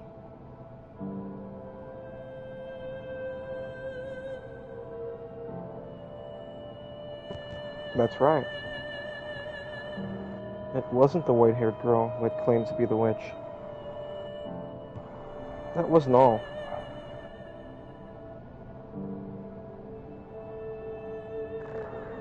Or do you mean to reclaim your old self no matter the cost? If you do, if you're sincerely prepared to do that, then beware of the tale that comes next. Any tragedy that seems too beautiful to be real. Precisely that. Fabrication.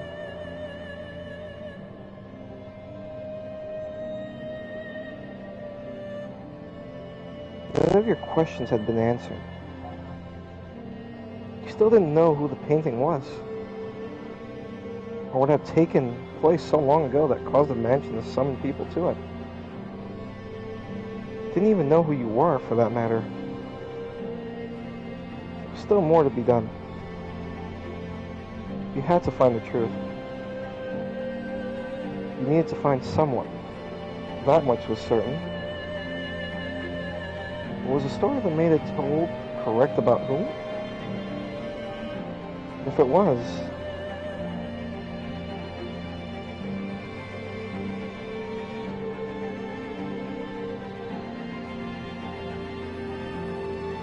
what about her? What about the woman whose name you couldn't say? The one who had so cheerfully called you master?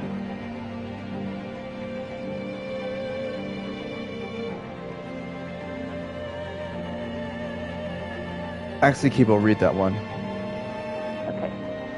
We agreed that we would live together, not just in the same house, so we've got plenty of time to add more to the list. And I hope you can make your own list about me, too. This is just the beginning, after all. We've got a long, long time ahead of us. Plenty enough to get to know each other, no?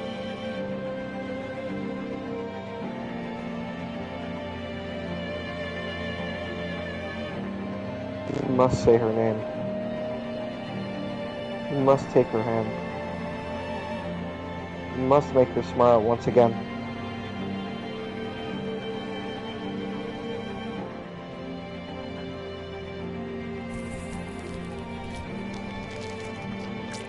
It's dark. Dark. It's dark. It's dark again. It's dark. Dark. Dark. Dark. Constantly. Constantly engulfed in darkness. Wait. You threw it away. Every single time I must break out of this darkness. Your world that's not cruel to you. I must escape and take her hand. Because that's the reason I got a wonderful idea. I came here. Can curse them with me. Must reclaim. Look at the new ways to torture them. Well, I'll be happier to stay here.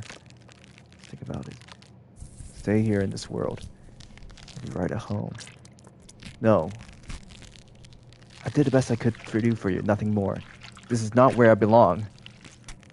No matter how much a world of darkness may suit me.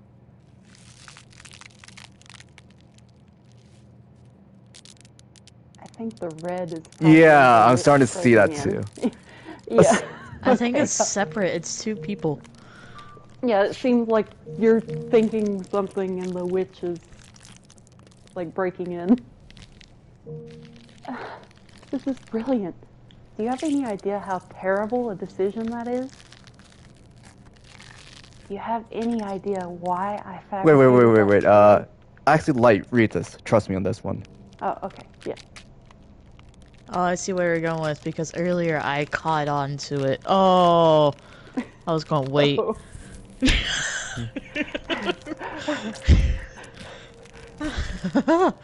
This is brilliant.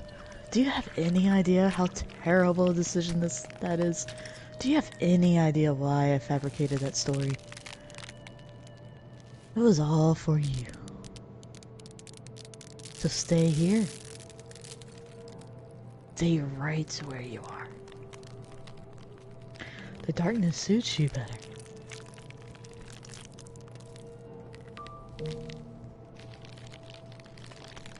Remember what someone told you not long ago? That you could handle the stories because they weren't your own? That you were able to bear the tragedies because they happened to others? If that had been your suffering, if the secrets you had kept buried away for so long had come out, you couldn't possibly have endured it.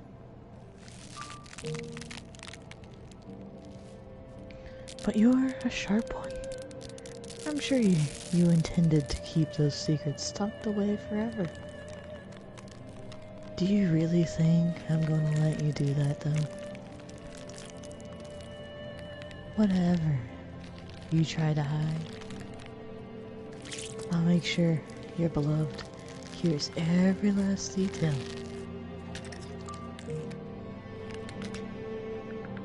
How foolish can you be? Desperate, all my encouragement, you still insist on getting your old son. What do you have to gain that? Nothing but fret the ugly tragedy awaits you down this path. Don't get your hopes up, my dear. There's nothing for you there. You have nothing. I'm offering you a place for myself. You should just take it. There's no salvation for you anywhere. None at all. Anywhere. From anyone ever.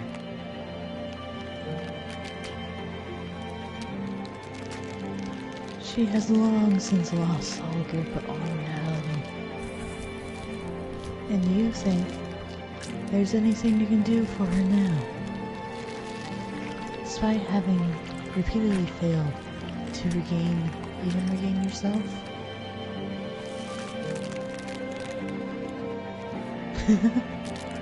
Well, I suppose, if you're going to be stubborn, as much as I don't want to, I have to place a curse on your soul.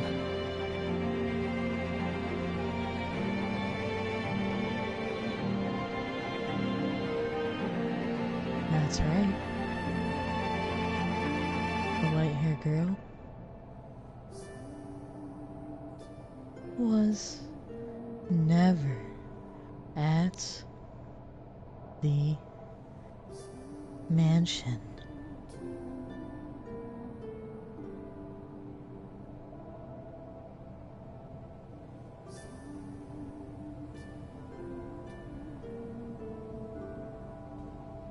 Do you see Keebo?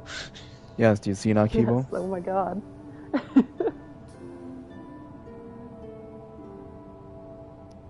Keebo. Okay. I'm still amazed here. Okay. There is still a story left untold. What? Wait.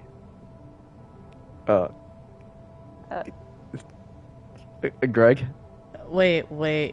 I'm not sure here. Hold on. Let me be the question mark. I'll be the question mark. Okay. The fourth door was all a lie. What do you mean? It was not some sweet little tragedy. The story you told was pure fantasy. No, that was the truth.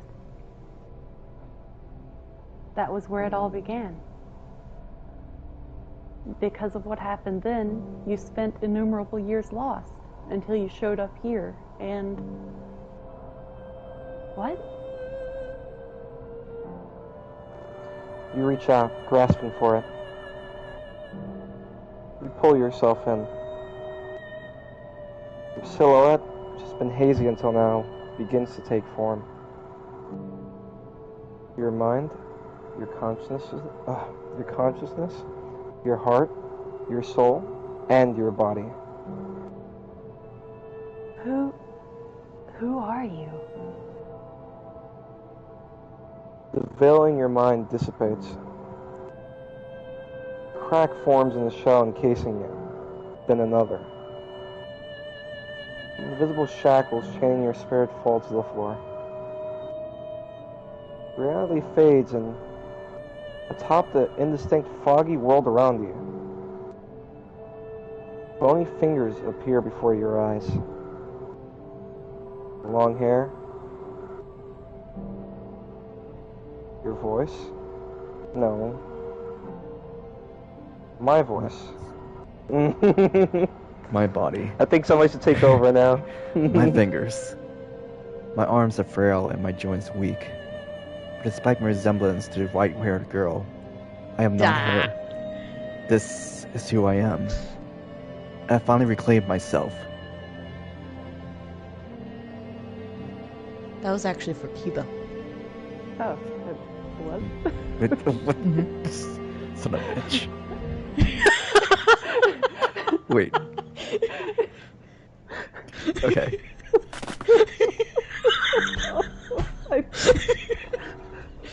It's the game's fault. It's the writer's fault.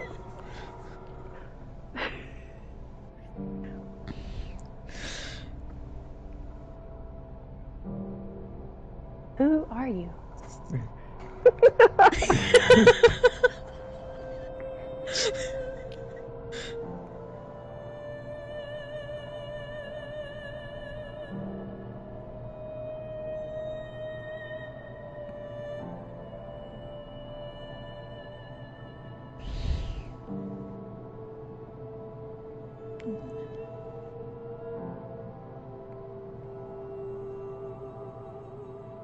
Keebo.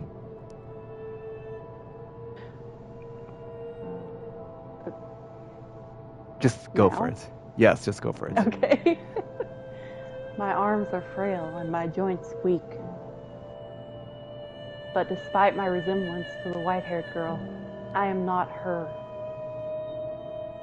This is who I am. I have finally reclaimed myself.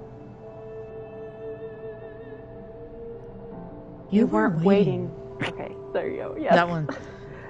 You weren't waiting for the white hair girl. You were waiting for me.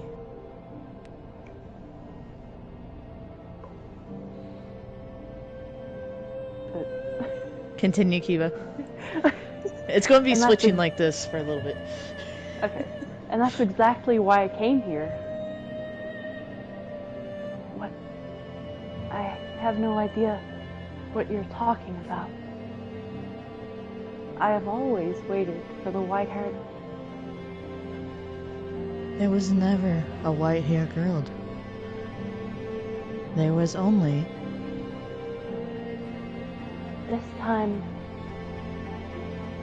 This time I must say her name. She is... Giselle. There was only you.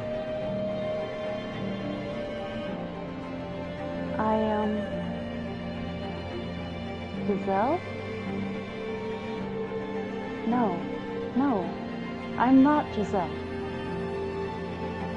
I am a servant of the house. And I am a witch, the cause. You are not a witch. A witch is someone else. Wait.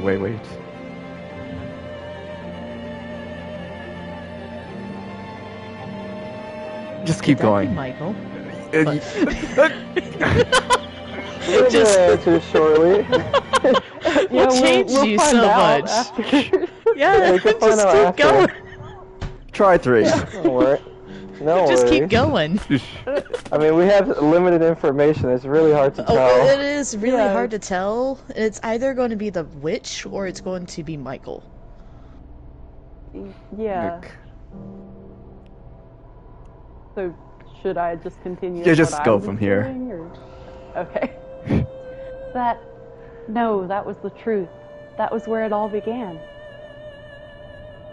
Because of what happened then, you spent innumerable years lost until you showed up here and... What? Do you want to go past this? Or do you want Wait. to do this again? We just do it again. Okay. You pull yourself in. Your silhouette, which has been hazy until now, begins to take form. Your mind, your consciousness, your heart, your soul, and your body. Who are you? The veil in your mind dissipates. A crack forms in the shell encasing you. Then another. Invisible shackles chaining your spirit fall to the floor. Reality fades and atop the indistinct, foggy world around you. Bony fingers appear before your eyes. Long hair. Your voice. No. My voice. My body. My fingers. My arms are frail and my joints weak. But despite my resemblance, the white-haired girl, I am not her. This is who I am. I have finally reclaimed myself. You weren't waiting for the white-haired girl. You were waiting for me. And that's exactly why I that's came here. What? I have no idea what you're talking about. I have always waited for the white-haired. There was never a white-haired girl. There was only... This time? This time I'll say her name. She is... Giselle. There was only you.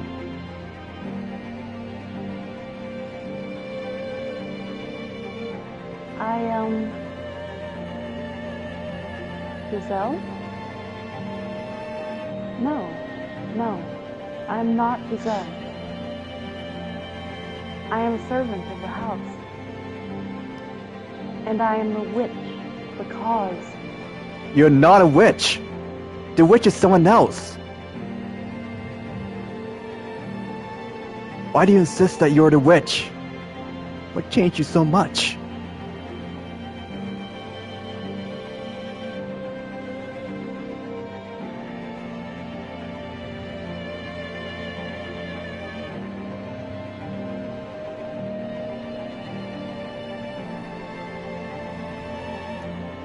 The shadowy figure in the master bedroom. That was her. I glimpsed into her past. I'm sure this is Giselle, but why is she so different? What happened to the spark she used to have? Where did the light she once shone upon the world go? I have to remember. I must remember. This cannot end until I have. This is no longer a story. No. What I need to face is my past. And her heart. She was not even present in the story she made up. Everything about it had been changed. The past it lived, and the wounds she bore, were more grounded in harsh reality, not wrapped in a film of fairy tale magic. That was the final tale, and it was all true. That's how it happened. It was a bittersweet story. No. I cannot see this. Yes, it was a beautiful tragedy, but was there even a scrap of humanity in it? Behind the 3 preceding doors, there had been a constant thread of ugliness and conflicting motivations. There is hardly a trace of that behind the 4th door. The characters felt nothing more than characters. Is that what you wanted to turn it into? Is that what you wanted history to become? Our history, but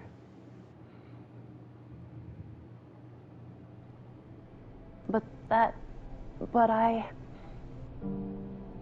don't remember anything at all.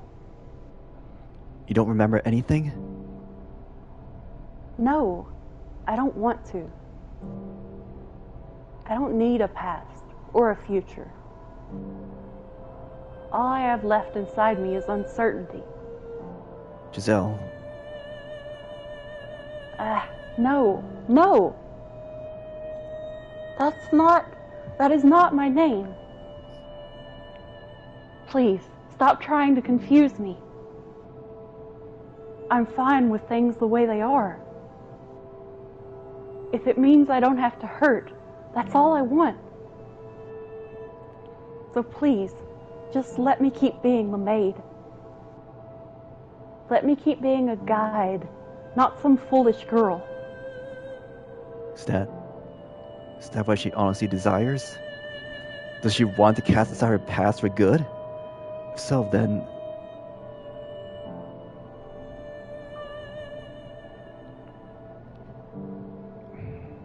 You probably should save here. Yeah, I was gonna say you should save here. I was about to do that, You don't want to skip. You don't want to skip through all that. I caught on when the maid was mentioning before it went further into it. When the maid mentioned about the white hair girl, I was just like, oh no. I can't force her to do something she doesn't want to. If she doesn't reclaim herself on her own, I never get to hear her say my name again. But she wants to leave all that behind her. It's not my place to interfere. I've done things that would warrant her wanting to rewrite her past, erasing me entirely. But I think, more than anything, I'm afraid of hurting her, of breaking her any more than she already is. No, mine is a more cowardly fear. I'm just afraid she'll no longer take my hand. Alright, then I should have been behind the door, or start life together. But for her, there's nothing but misery there anymore. In our time together, and in me, forget everything I said. The tale within the fourth door was the whole truth. I can live with that. I would just ask you to allow me one thing. To remain by your side.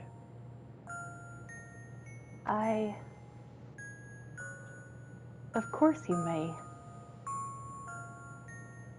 I was the one who asked you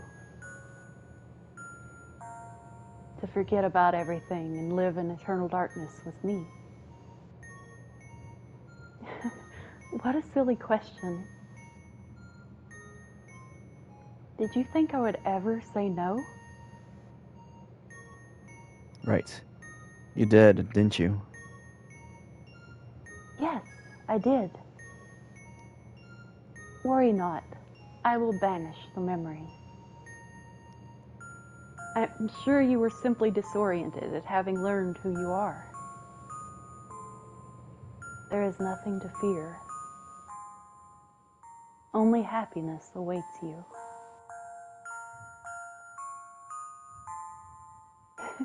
I'm getting excited now. What should we do first? Oh, I know. We should throw a party in commemoration of your decision to remain here with me. I shall prepare the most wonderful feast, my sweet girl. So you forget all about him, all right? If that is what you desire, I would never be anyone ever again.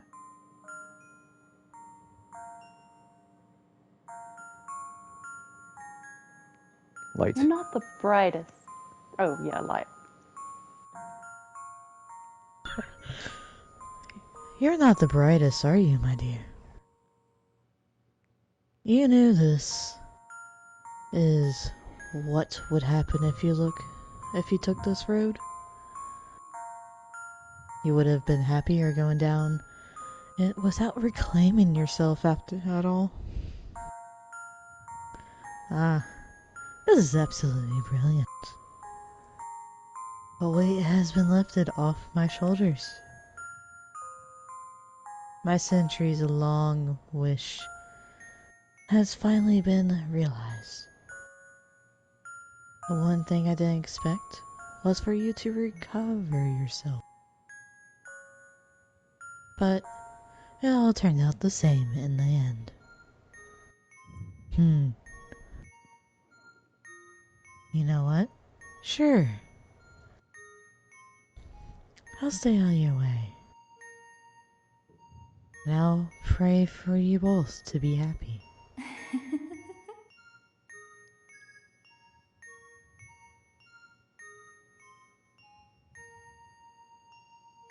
Master, Master. Oh, thank goodness. You have awoken. I was getting worried there for a moment. What kind of herbal tea would you like to start your day with? I have some wonderful chamomile leaves, if you would like. Or perhaps your tastes have changed since last we met. Tell me, Master. No, that will do. As you wish. Say, Master, can I hope for you to compliment my tea again? To say it is the best you have ever had. Master? Oh, yes. I'm sure I'll have something nice to say about it.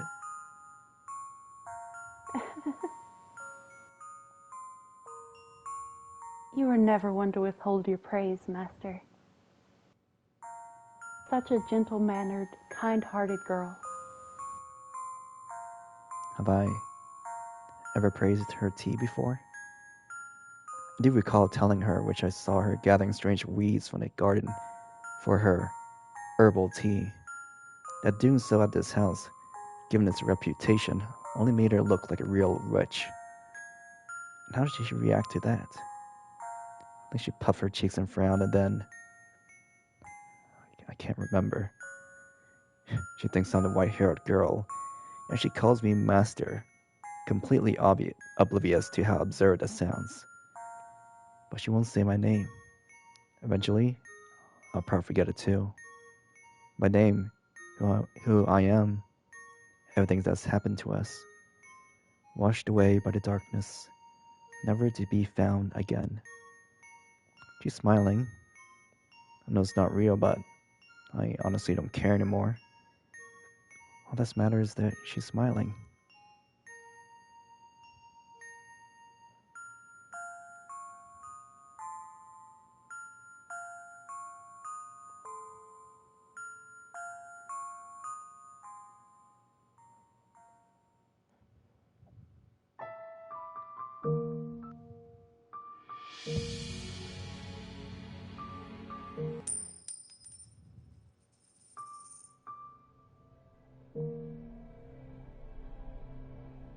No matter what she said, I know I'm right. If she doesn't reclaim her old self, I'll never get to hear her say my name again. I know I'm being selfish here, but I can't do that. If you're afraid of what you might find, we can remember together. I haven't gotten everything back yet myself, so let's open the real door. Together. There are no other doors to open. But there is. One that can only open by our hands, because it exists between the two of us. Not a door of physical form, but a door to your heart. The door to... I grasp her unnaturally cold hand, a hand that long ago once had warmth. If she can't lead the way, then I have to. I must pick up the pieces of our race history, so we can both reclaim ourselves. Find the actual truth. No matter what we may uncover, we will not let go of this hand. No, I mustn't let go of it.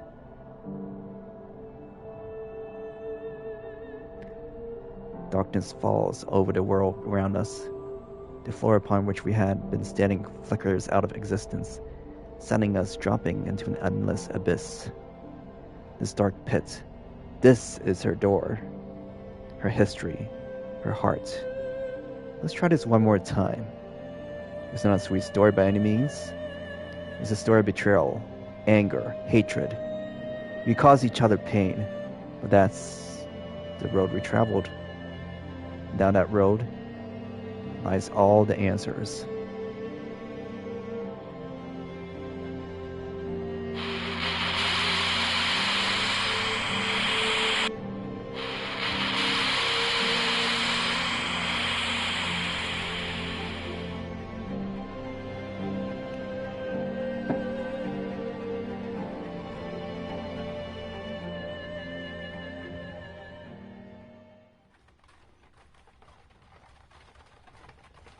Keebo. It had been several days since I left the capital, and I could still see it when I closed my eyes, with people lined up on the Grand Pont, awaiting entry, eager to start a new life there, brimming with hope. It was a city people were willing to pay high taxes to live in. If you were a performer, you could get some of those costs shaved down a bit by putting those skills to use. The capital was harsh on those who wanted in, and apathetic about all who left. It was composed of a powerful nobility and clergy, wealthy merchants and bankers, and a large population of poor. And it was a city I had called home for a long time. I didn't know much about where I was heading.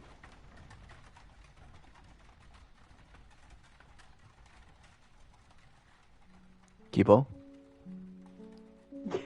Yeah. You are Giselle. Yes. This is very interesting. Okay. It's getting foggy. Looks like it might rain. Maybe we should take a little break. You want to keep going? Oh, all right then. The coachman was frustratingly taciturn. He acted as though he had gotten stuck transporting a prisoner, though that was hardly a stretch. From his point of view, I was nothing more than a criminal. Even the times he would acknowledge I had said anything, he made no effort to hide the scorn in his eyes, to pretend he didn't regret ever taking this job. And I would just fall silent again. The road was gradually getting narrower.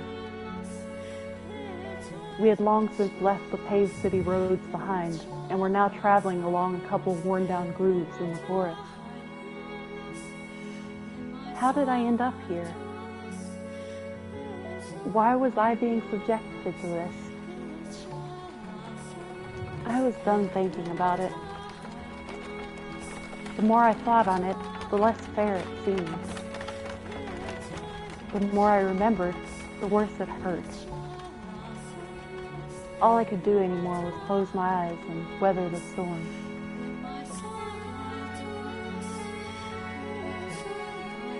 Deep within the dense woods, a mansion appeared before us, like the world fading into view after a dream. It didn't seem to be an especially large house, but it had obviously been constructed with a great deal of care, and it was, thankfully, not standing in ruins. This deep in the forest? The carriage came to a stop, and the coachman climbed down, signaling with his chin for me to get out. Thank you very much. You must be tired after such a long journey. This is the mansion I'm looking for, yes? But the driver didn't even acknowledge me, getting back onto the carriage and setting off into the forest. He seemed to want to get as far away from here as quickly as possible. He could have said something. Oh well. That was about all I could say, anyway. Oh well. I couldn't blame anyone for my being here, or for his wanting to get out. I should get going, I guess. Getting a better look at it, the house's windows were, strangely enough, all shuttered. It was probably dark as pitch inside. Does no one live here? But if that's the case, then why was I placed my hand on the front door. Such a big door. What if I couldn't get in? I had no idea what else there was in the area. If the door didn't open, then I would die out here in the forest. I've come to accept much, but I was not ready to forfeit my life yet. Please open. Not locked, I guess.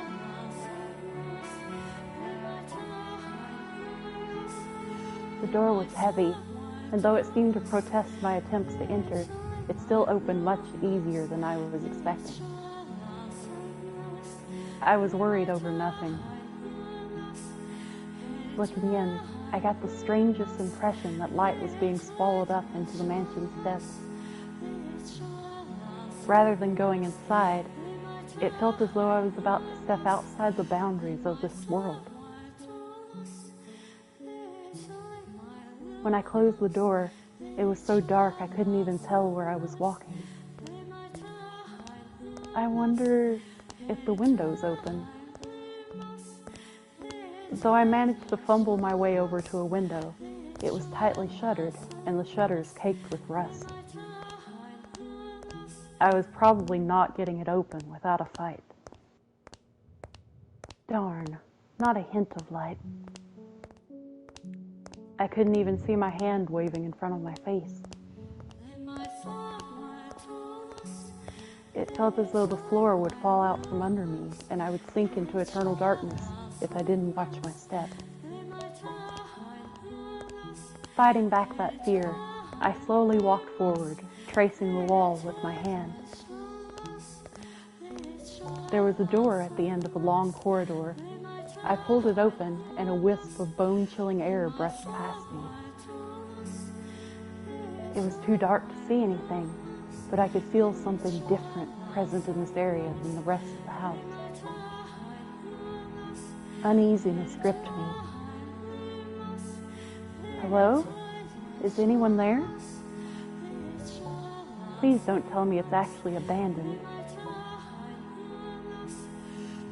I suppose I can't know without looking around a bit more. My voice simply disappeared into the void. No response. As I pushed forward through the freezing air, for a split second, I spotted a shimmer of light. Squinting my eyes, I was able to make out a large window. Unlike the others, it wasn't shuttered. What do we have here? Drapes?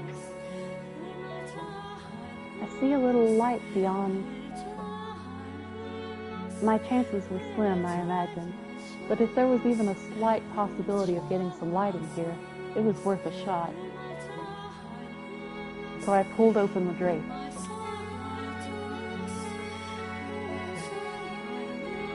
The next moment, faint but colorful light shone down on me. It was a stained glass window. From beyond the glass, I could hear the subtle pitter-patter of rain. It had finally started, it seemed. The different colors of light blended into a milky white, dim but wondrous. It's so pretty. It looks like an angel. Why would someone cover this up? It's beautiful. With a little more light, it'd be... Please not touch the drapes. Or the windows. Suddenly, I heard a voice, and I could sense someone else in the room. The man's voice was motionless, neither deep nor high. Before long, he came into view, illuminated by dull orange candlelight.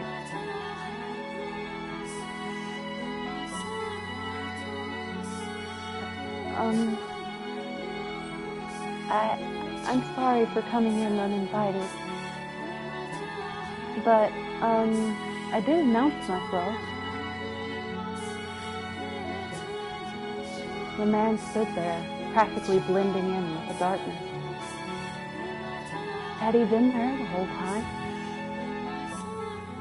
He was staring straight at me. His gaze wavered slightly, but not enough for me to read anything in it. Then again, I could hardly make out any detail at all under the light of a single candle. Is this, your mansion? It is. Thank goodness. I was afraid it was deserted. I suspect you would prefer it if the house were abandoned. Oh, not at all. I would be scared to death staying in this dark mansion all by myself.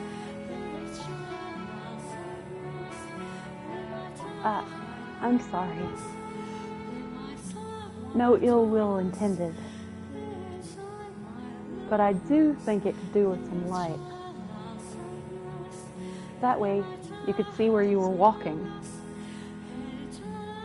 And I'm sure this room would look splendid illuminated. Not necessary. I make do perfectly well as things are. How can you see when it's so dark? I have abundance of candles and oil for lamps. I am not in want of means of creating light. This is not your place to criticize my lifestyle. If you need light, you are free to leave. You are in need of money? Help yourself to some of the furniture. There's a village not far from here. Trade it for food, then make your way to a larger town. I am no longer able to freely return to the city. I cannot go back there. Please, don't chase me out. I see. And do you ask this of me, aware of how people refer to this mansion? They say that a witch lives here. Not merely a witch.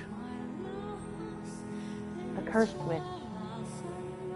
If you remain here, you too shall likely suffer your own destruction. You're worried for my well-being? Witch or not, my mind is made up. I was sent to this cursed witch's mansion to atone for my transgressions back in the city. It didn't matter what lived here. I had no choice. Which will strike you first, I wonder? Regret or the curse? You seem to be doing just fine. It's only a tale. The witch is real. Very much so. It's not a legend nor a fairy tale. The witch? The witch's name was Morgana.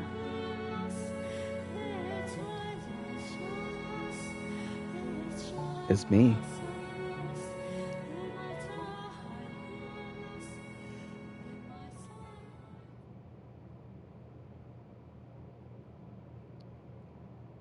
Yes. That was our first encounter. It was nothing flowery or dramatic. It was rather laced with suspicion and wariness.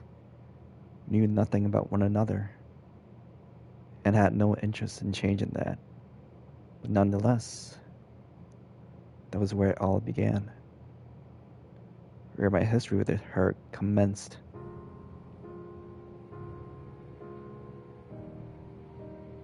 The woman had jade eyes. Open wide, they glimmered like jewels in the light, shining through the stained glass window. She seemed to be at a loss for words. I wasn't lying per se. The rumors said a witch lived in this house, and I was the only one who filled that criteria. And thus, said rumors could be interpreted to be talking about me.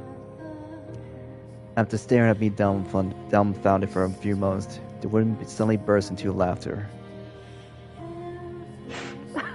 Oh, wow. Here I was thinking you were kind of scary. It turns out you're actually quite funny. What? I never would have guessed you were someone to tell such a ridiculous joke with a straight face. I wasn't. You don't look at all like a witch. I mean, it's dark, and I can't really see. But you seem to me like a rather handsome man. The word witch. The word witch has broader meaning than just a woman who practices magic. Any unholy person with cursed powers, man or woman, can be considered a witch. I think I get what you're trying to say, but my mental image of a witch is definitely more a woman. So you're not a witch. To tell you the truth, I didn't know who might be here, which had me rather scared. But I think I can make this work. What are you? It's a pleasure to meet you, Master. Master? I was sent here from your old home. I was an Abigail for your mother, but, well, I might have made a little goof. I froze the moment the word left her mouth. Home. It rattled around in my skull, shaking up terrible memories that almost brought me to my knees. Why, after all these years, were they reaching out to me now? And not even sending someone to bring me back, just sending someone. To what end? For what purpose had they shipped an Abigail out to this remote mansion? What is my mother thinking? Is this another one of her attempts to break my curse? What do you mean you made a little goof? My voice came out weak. I did my best not to let it show on my face. It was a teeny tiny mistake. Nothing you need to concern yourself with. What did Mother say about me? Well, it was actually your father who told me to come here. I never really spoke to your mother much. Father sent you? That made even less sense. Why would he have? Did Father even know I was here? No. If he had known, I would have been... Who was this woman? And what was her goal in asking to stay here? Well, there you have it. I'll be here for a while. If you need me for anything, do not hesitate to ask. I'm confident I can handle most everyday tasks. Now, where should I begin? Oh, I know. Are you hungry, Master? Food. I can't imagine you eat much, being as skinny as you are. I turned my back on her without responding. No matter what her goal was, she has been sent from that house. There's no way anything good would come of that.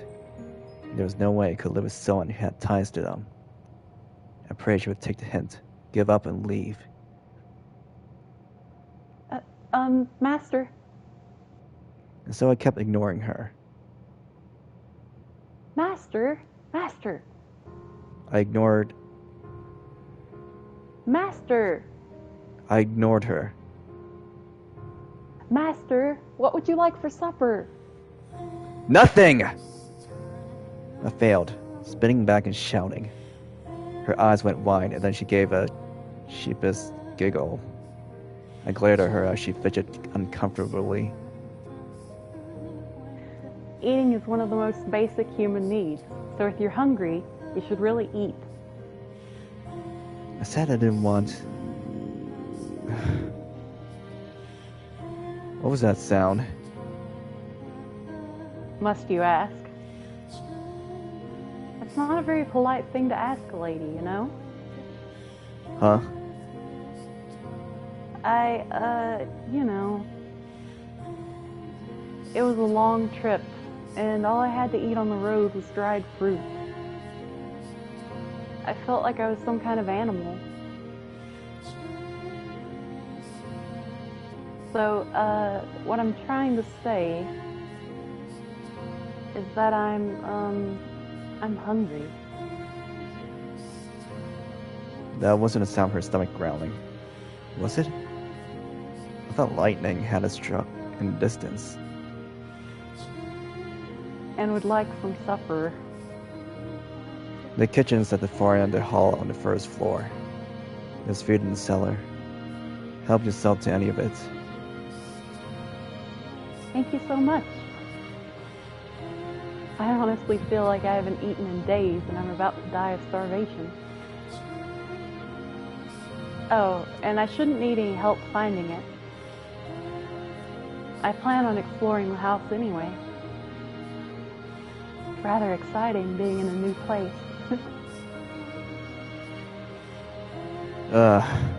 Damn it. That did not go as planned. Oh well. She can do as she pleases. Have nothing to do with it. Oh, Master, are you sure you don't? No. Master. What is it now? My name is Giselle. It's a pleasure to meet you. And your name, Oh, Master, you... I actually left the room that time, making my way back to my chambers. At some point, I would seriously have to chase her out, especially considering she had come from that house. But regardless, I was not terribly fond of her.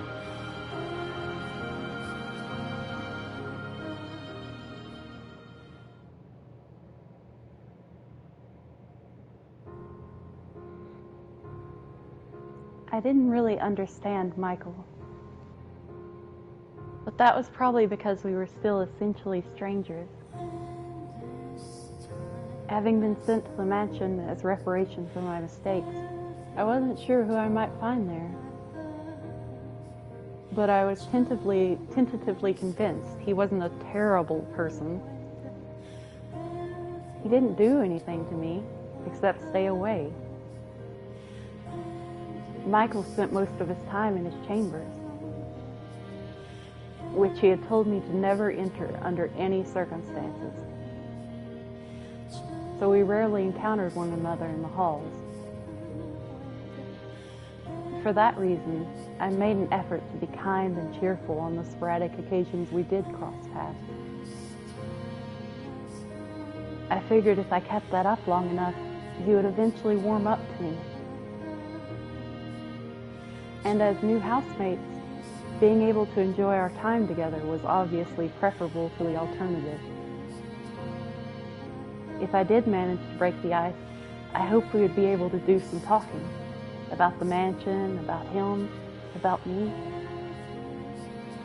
I just had to keep working at it.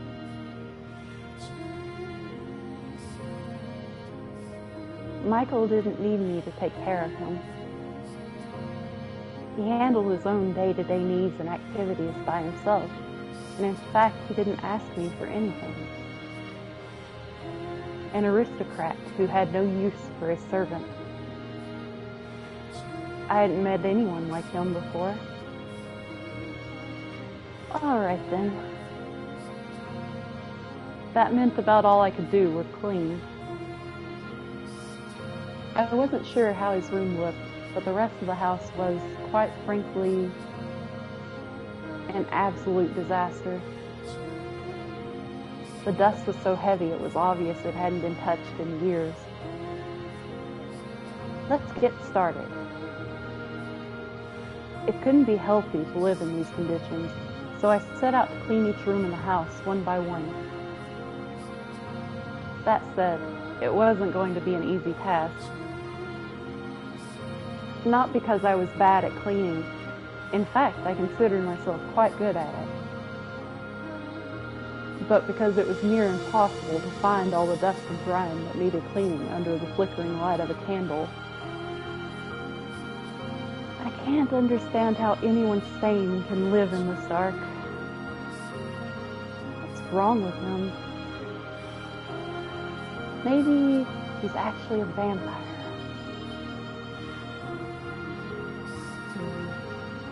Oh God, wouldn't that be something? I can see it now, him sneaking out every night to suck the blood of pretty girls. Priceless. That means I'm in trouble. Look at me, Miss One-Woman Comedy Show here. Yep. If I am able to get him to warm up to me though, maybe that'll give me a little more room to make some changes. Like opening some windows. No light and no fresh air. No thank you. Anyway, I set the candlestick down, pulled over a chair to stand on, and started wiping down the shelf. The chair's legs seemed to be uneven as it wobbled slightly beneath me. So many books. I wonder, do they all belong to him? I knew parchment was expensive, so it was rather astonishing seeing this many stacks of it in one place. There were even some books with bulky, extravagantly decorated covers. He does come from an esteemed family. I'd spent enough time at his family's home. It was a constant bustle of servants and guests. The exact opposite of what this mansion was like. Why had he left his home? What had he done to be sent all the way out here to this remote mansion with a less than savory reputation? Need to be careful not to overstep my bounds. I am a servant now. A servant. But once the thought had crossed my mind, I couldn't get it out. I'd always had a bad tendency to chase my curiosities as soon as they struck, pushing to scratch the itch no matter how much my actions annoyed others. I couldn't do that here, though. I was simply a servant, and if I got on Michael's bad side, I risked getting thrown out. I wonder what kind of books he's got in here. So I attempted to distract myself. I grabbed one of the books and attempted to pull it out. What? But the strings binding the parchment must have gotten tangled at the back. Whoa! Whoa! Because the books on either side tilted back with it. Ah! And then the entire row came crashing down on top of me. Ow! Oh, for Christ's sake. I had fallen off the chair, and a downpour of books was still coming down on me. A mountain of dust with it. Seriously? What are you doing? What? Suddenly, Michael was there, looking down on me from a little ways away. There was, as usual, not much I could read from his expression, but I could hear a vague trace of exasperation in his voice. I was doing some cleaning and... Impressive work. I'm usually better than this.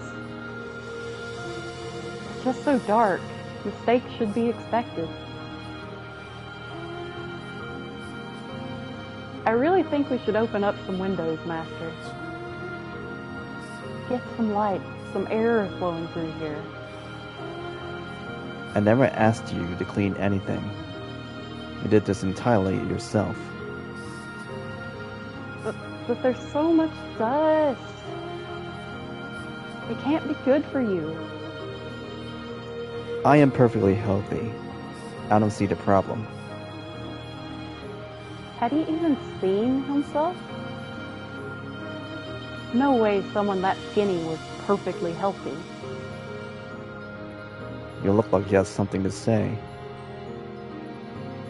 He can make out my face in the darkness. Oh, you know. I want it to be useful, and cleaning is about all I can do here, so, you know. I was sensing something else, but alright. He let out a sigh, stepped over toward the pile of books, and then reached his hand down for me. Ah. I suddenly felt a pang of embarrassment about the fact that I was still splayed out on the floor. But I raised my hand up to take his, only for him to pick up a book instead. You could at least help me up. You have legs. He said, casually returning the book to the top shelf. Maybe I was wrong. Maybe he was a terrible person.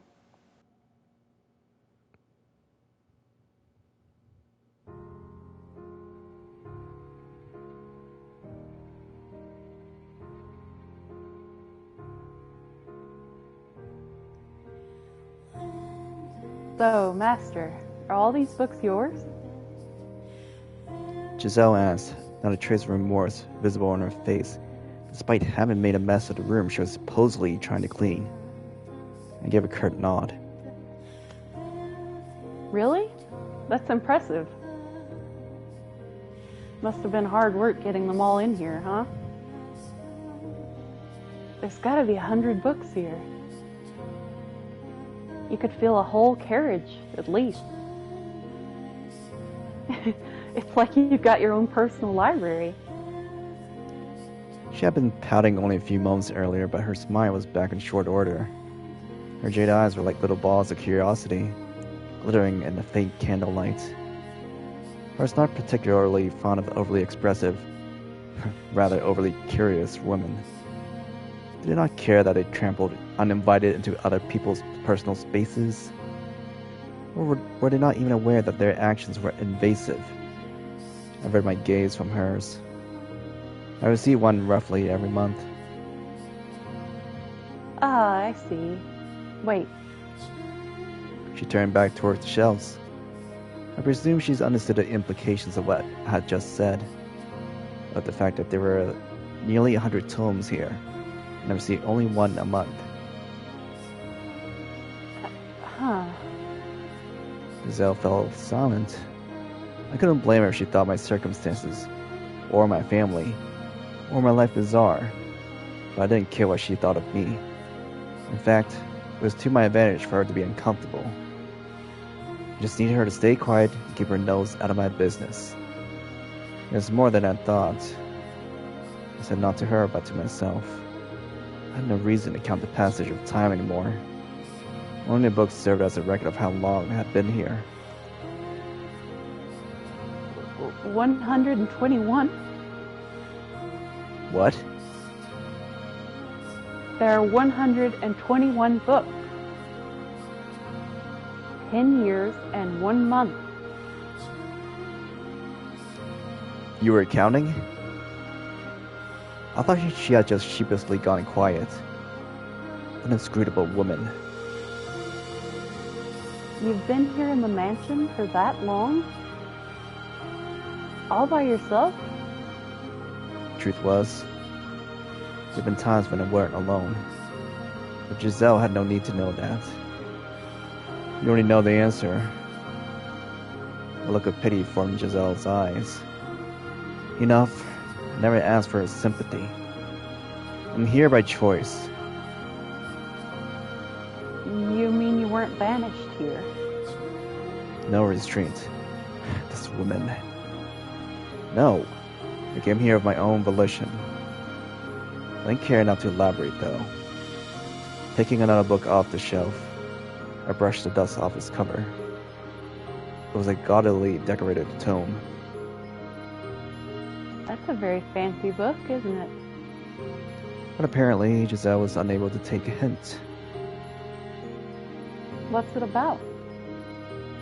I let out a sigh and opened to no page in particular, sticking the book out towards her. She was a servant, and a woman. There was no way she could read.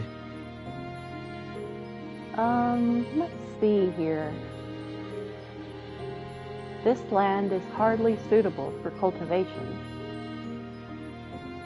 It can only produce over-sour grapes. I would probably get more out of it if I tore down the fields and made it into a market. Sounds like a lord's diary. You can read? I was caught slightly off guard. It was rare for a noble woman to be able to read and write, let alone a servant. Was she truly what she claimed to be? I had someone to teach me. So, is this book any interesting? This dull, worthless tripe. Can't imagine why anyone thought it was worth binding. Tough crowd. But it's not very often you get to see a lord's diary. I am rather curious what kinds of things he griped about. Lord or king, what value was there in the narrative's grumbling? There was no knowledge contained within that book. Just emotions. Unsightly scribbles. And there was nothing more exhausting in this world than being emotional. You want to read it? Be my guest. That wasn't my intention, but alright. Once I've got the whole mansion cleaned, I'll read it. I told you, you don't have to clean. Oh, I've got an idea, Master. If you're interested, maybe we could read together? Did you hear a word I just said? It's dull, worthless tripe. Still, you might see it differently if you read it with someone else. And I'm sure there are some books here you would enjoy, Master. You're wasting your time.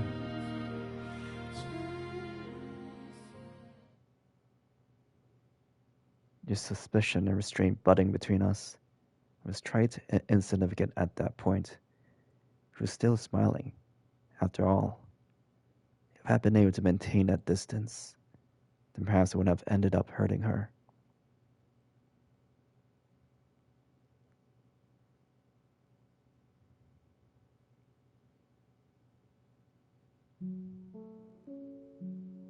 It had been a little under 2 weeks since I had moved in with Michael. Though we lived in the same house, we rarely saw each other. On unlucky days, I wouldn't see him at all. I wasn't sure if he ate in his room or our schedules were simply misaligned, but we never had any meals together. Perhaps he was deliberately avoiding me. That has to be it. I know servant and master don't usually eat at the same table, but even so, he could be a little less obvious about it. Am I really that much of a nuisance? I'm not doing anything inappropriate, am I? I'm being pleasant and sociable, aren't I? I haven't given him any reason to not like me, I think. I hope. He had never been very enthusiastic about my staying here. But I hadn't been given a choice. I had been sent here by his family. Besides, no, out with the negative thoughts. Gotta stay positive.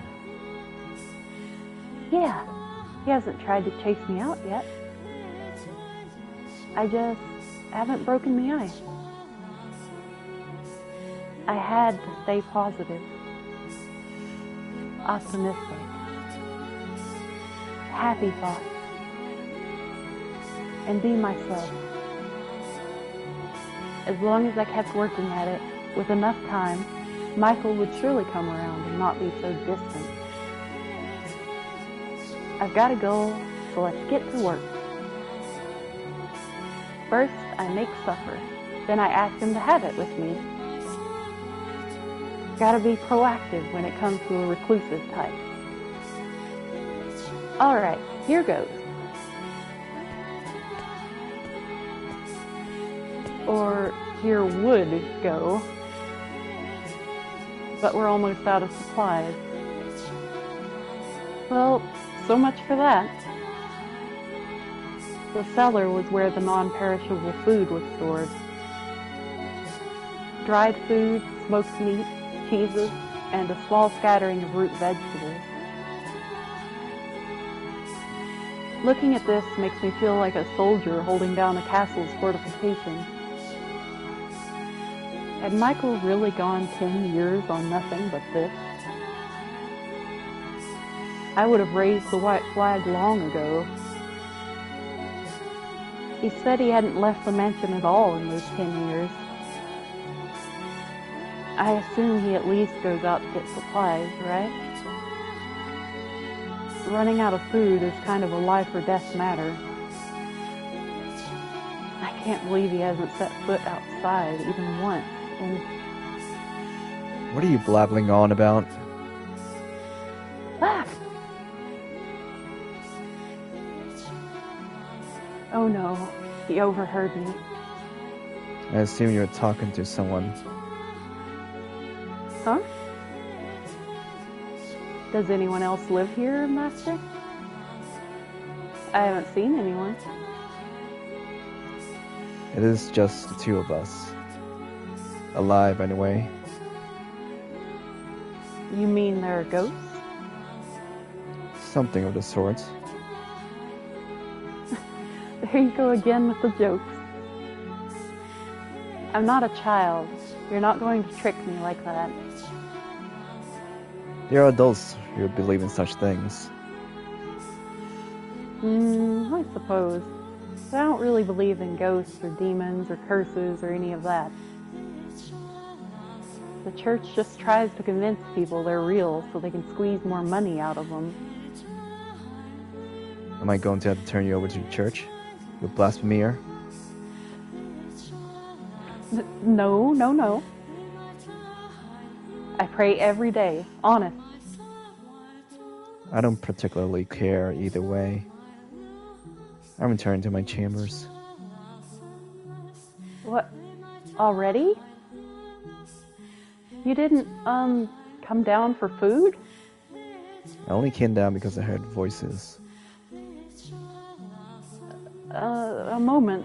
Please just wait a second. What? Our stores are almost empty. What do you normally do when you need more food?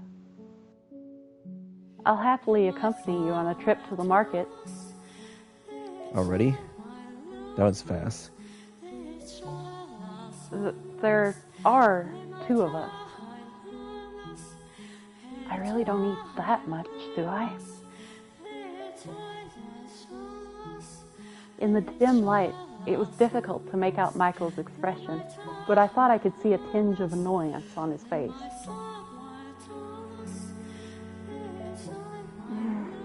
Hold your ground, Giselle. You said you wanted to get closer to him.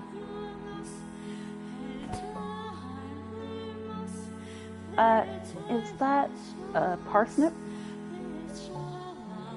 Michael was holding a tangled ball of roots. The reason I asked was because the parsnip looked like it was on the verge of total decomposition. See? There's still food. He then handed it to me.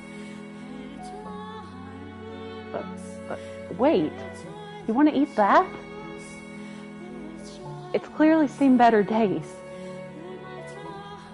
You're going to get sick.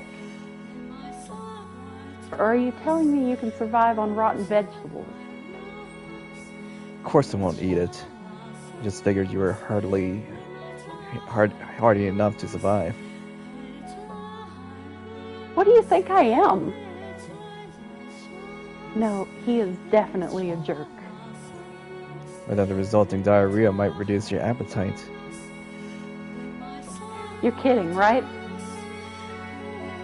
You can't be serious. Anyway, we should bury that outside. Then we can go purchase fresh supplies. I told you, I don't go outside. Then how do you...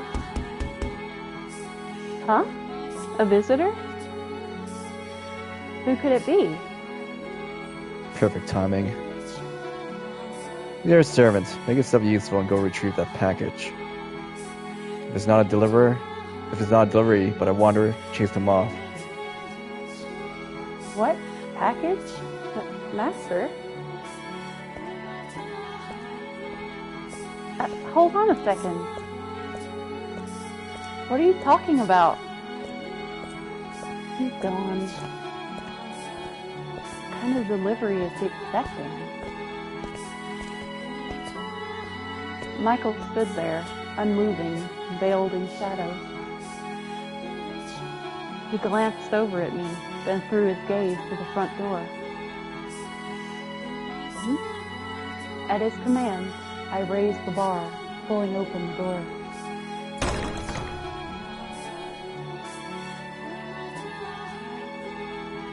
After nearly 2 weeks inside, the light from the setting sun almost blinded me. The world went white, my head pounding.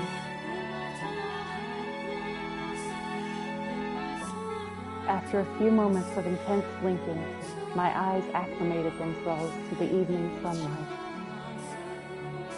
There was no one outside. Only a crate easily large enough to fit a child. Is this the package? Master? I turned back to face Michael, but he wouldn't meet my eyes. Though it seemed more like he was avoiding looking at the lights than at me. It's starting to seem more and more like a vampire. Not that I believe in vampires, of course. Regardless, I pray there's nothing bad in here. That's heavy. Master, could I get some help? Gee, thanks. I am a servant, admittedly, but this is a lot to ask of just one girl. A little help would sure be nice. Once it's inside, close and bar the door. He said dispassionately, his head still turned toward the darkness. As you wish, Master.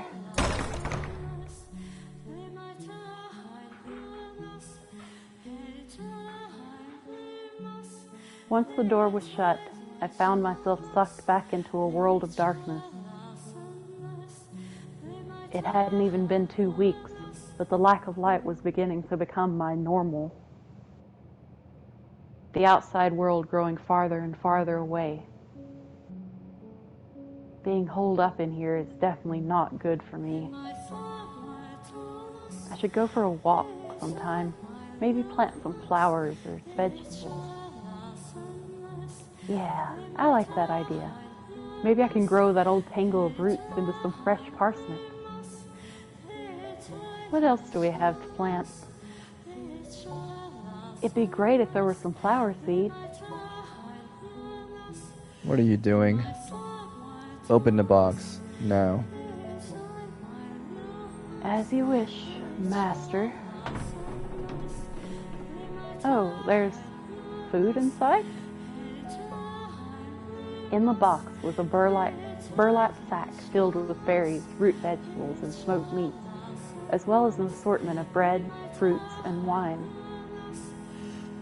Aside from the fruit and bread, everything else was the same as what Michael kept in the cellar.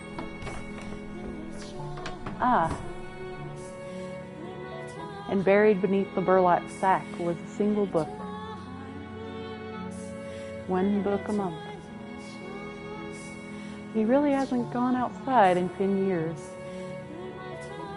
It appears you have begun to grasp the situation. Yeah. But why? This was delivered by someone from your house, Master, wasn't it? A servant, I assume. Why would they leave without saying anything? No one wants to talk to your cursed man. In the past, they would occasionally check in on me, but that hasn't happened recently. They think you're cursed? Ah, right. You don't believe in curses. Then come with your own explanation. An excuse for them to want to stay away from me. That, for example, I killed someone. Or maybe that I'm insane. I couldn't... Regardless, I am not normal.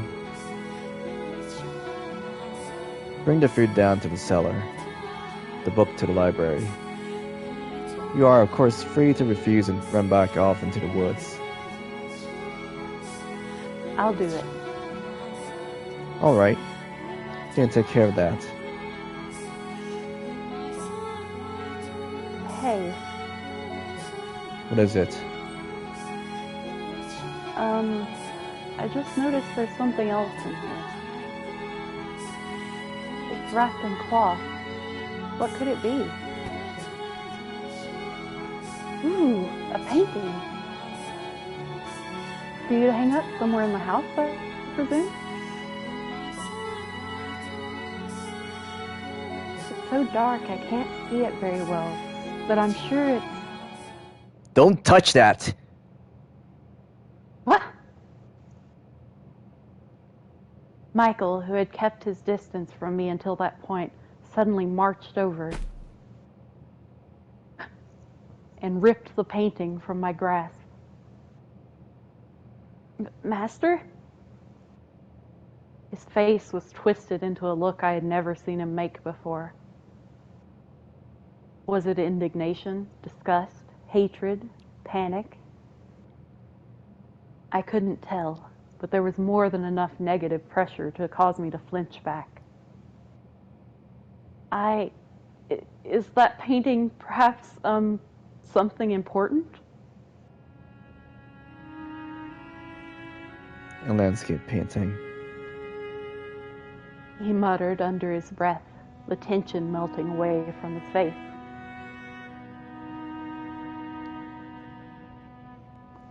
I was left looking at his usual blank, impenetrable expression. But his eyes were still fixated on the picture, staring at it unblinkingly. Why a landscape painting? Some kind of passive-aggressive message? It's not anywhere nearby. Did they travel somewhere? Well, it's not of that girl, so that's an improvement. Master? Oh, you're still here? Still here? Of course I'm still here. Who do you think you asked to take care of the package? What's with you? Just running over and snatching a painting from me. You scared me. Could you maybe explain yourself? What's so special about that painting? I don't believe that's any of your business. None of my... Of course it is. You ripped it out of my hands like I was some kind of thief. I have a right to know what that was all about. And maybe an apology while you're at it. You told me to open the box, so I did. Then all of a sudden you're angry. We are not equals. Do not mistake yourself for my friend. You have a right to know? You have no such thing. You don't have to be rude. I'll say it again. Leave if you don't like it here. I never asked you to be here. That was your wish. My wish? Are you out of your mind? I never asked for this. I never wished for it. Who in their right mind would want to be sent to some house in the middle of nowhere? Who would ever want to go through that?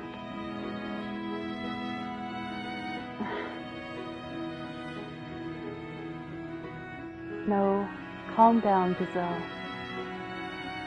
You can't get angry. You're right. That is what I wanted. But I never wanted to make you mad, or for us to argue like this. I just wanted to get to know you better, to get closer to you. I mean, it would make things smoother for the both of us. It would make living together more enjoyable for us. Listen carefully. This is very important for you to understand. Do not try to involve yourself with me. Do not go probing around for information. You can't do that? Leave. I completely shut out. The glare he was giving me and the standoffish aura he was emanating were reflected in his tone of voice. Why?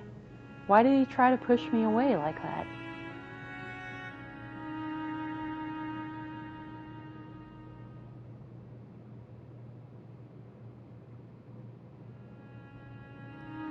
It seemed Giselle really didn't know much about me. Despite being sent here from my house, she was unaware of the monthly deliveries, as well as the reason why I lived in a mansion all by myself. Why, though, would they not have told her anything? Why had she been sent here left completely in the dark? Giselle looked up at me, fear and bewilderment in her eyes, though I thought I could see a glint of suspicion beneath it all, like her true feelings were bubbling to the surface. Everyone had darkness in them they kept hidden. No one was exactly who they appeared to be. She was undoubtedly thinking, I'm not here because I want to be. I knew from the moment I first saw her that her bubbly sweet affect was all a facade. Had she thought I was dense enough to not realize? She was no different than anyone else. What I didn't understand, though, was why she refused to leave no matter how hard I pushed. What was she hiding beneath that innocent-looking face? What was she thinking? What did she carry on her shoulders? Everyone is hiding something, deceiving those around them. I had to figure out what she really was. May I ask you something? Yes? On the day you arrived, you said you made a teeny tiny mistake while working at my family's house. Tell me about that. What did you do at the Bollinger estate? In that moment, brief though it was, her disposition wavered. Fear? Terror? No, perhaps anger? I couldn't tell. Nevertheless, it was abundantly clear that that was a subject she had no interest in me breaching. And so she had bore her fangs. The smile she adorned now was visibly forced. It's nothing you need concern yourself with, Master. I promise, it was an insignificant little thing. She couldn't say. Why couldn't she tell me? What had she done there? What did this woman know about that house? What did she know about me? What was concealed beneath that smile of hers? I am the master of this house, and you are a servant. And still you refuse to tell me? Like I said, it's nothing. There's no reason to bother you with a mere servant's personal blunders, Master. What are you hiding? I am not hiding anything. Then you should be able to tell me exactly what you did at the Bollinger estate. Like I said, Tell me. Tell me. You won't tell me a thing about yourself, and yet you demand others tell you about themselves. Here you are, practically threatening me, demanding I tell you something I don't want to talk about. And yet you still haven't told me anything about the painting. Oh ho, so I was right. You do have something to hide. How many times must I repeat myself? We are not equals. I don't care if it's insignificant, or something you don't want to talk about. What? I'm ordering you to tell me. A trifling blunder would not get someone sent to live with a cursed man and a house spoken of so unfavorably.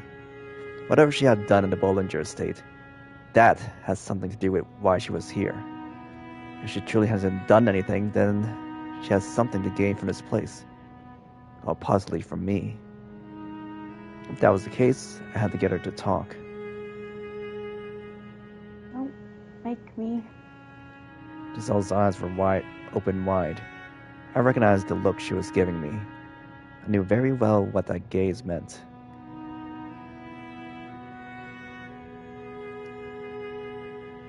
Greg,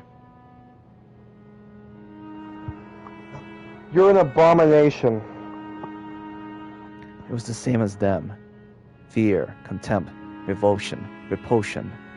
The way she acted, the way she spoke, was exactly the same. You're no different.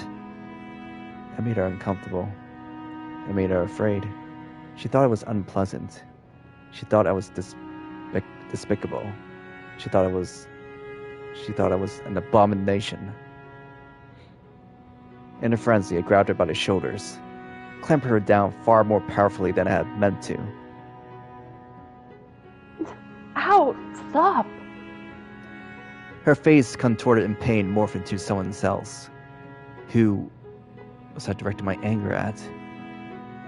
Where was this rage being aimed? Who are you calling an abomination? What? Tell me, who?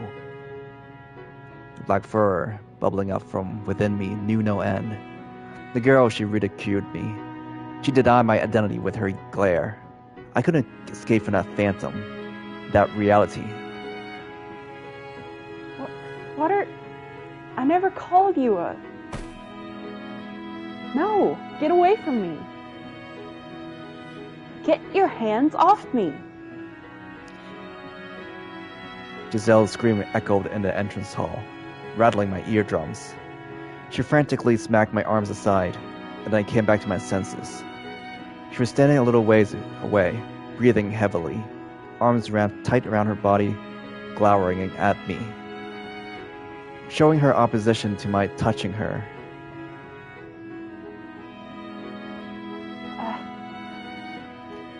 Enlightening.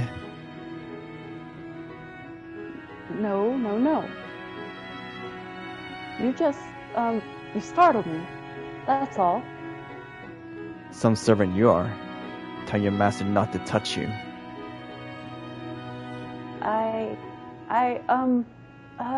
Oh, right. I have,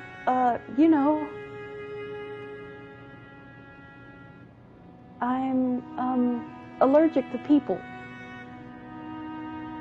It's a very unique condition, I hear. I mean, can you believe that?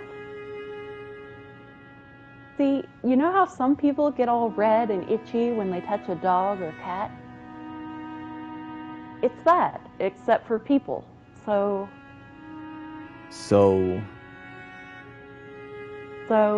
I'm sorry. I wasn't trying to be disrespectful. I beg your forgiveness. Why don't you just speak your mind? What? This is what's going through your mind right now. Have nothing to apologize for. No, that's not... How can someone sympathize with your plight? Being made to apologize even though you're hurting. I raised my hand against you first, after all. Then you forgive me? His sympathy does not equate to forgiveness. Now, you take care of that package. I head him back to my chambers. What is it? You're not going to make me leave after what I just did? No, I am not. For it seems I can make you leave on your own whenever I so please. Besides, I had yet to learn what she had done. It would be exceedingly difficult to get the story from her own mouth, which left me with one option: to write a letter to my mother, as much as the very thought revolted me.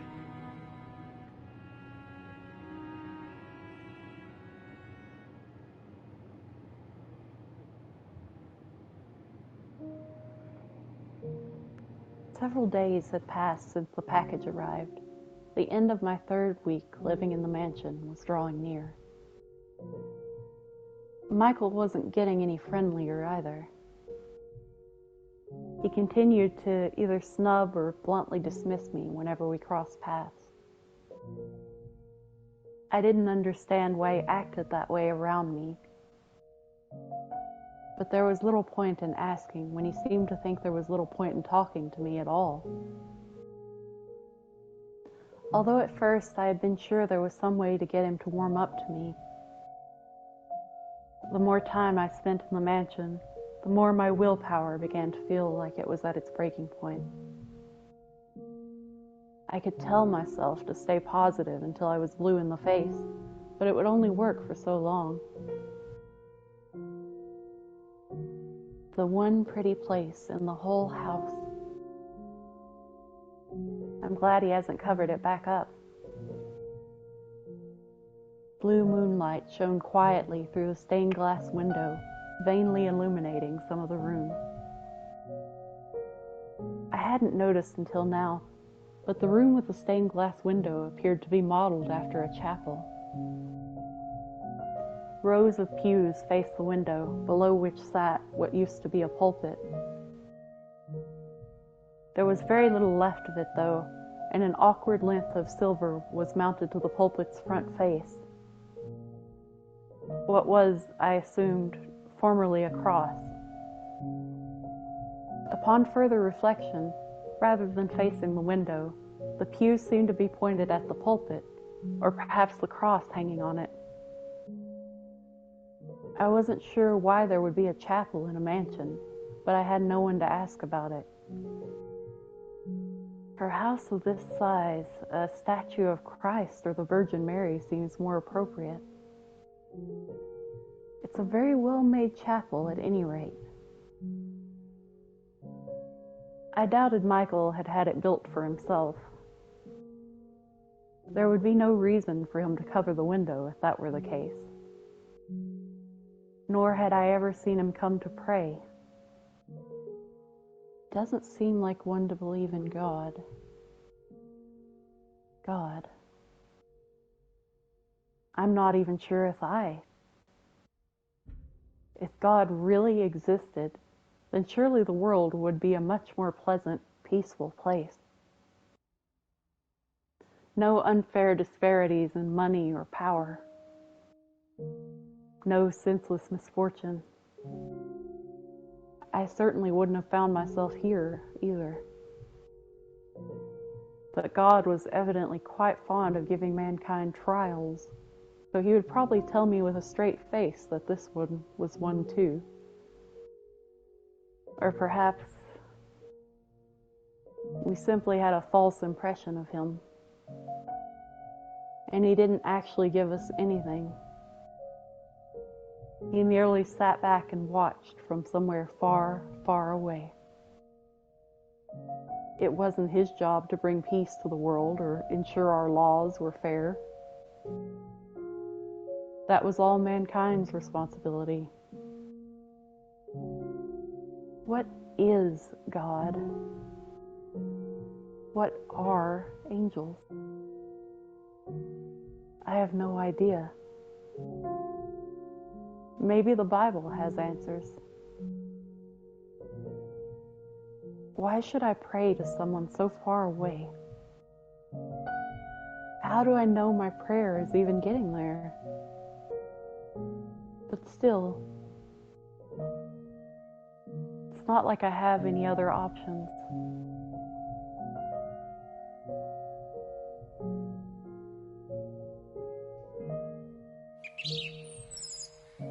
Don't you worry.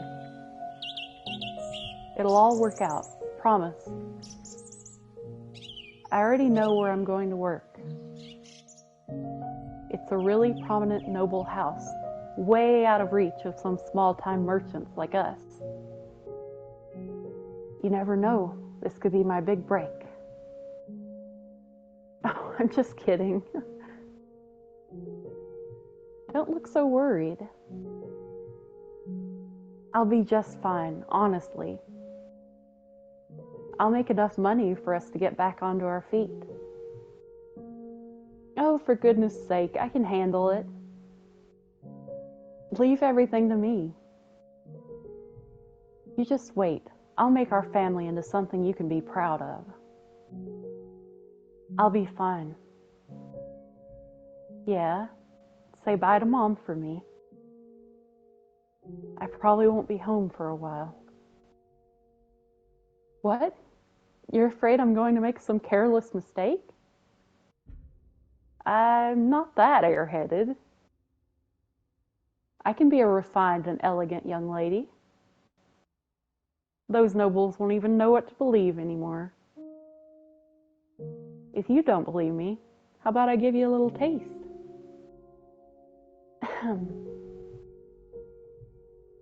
How are you doing this fine morning, master? Your morning beverage is ready, prepared with the utmost of care. See, how about that? Not bad, huh? What? You really think it sounded forced?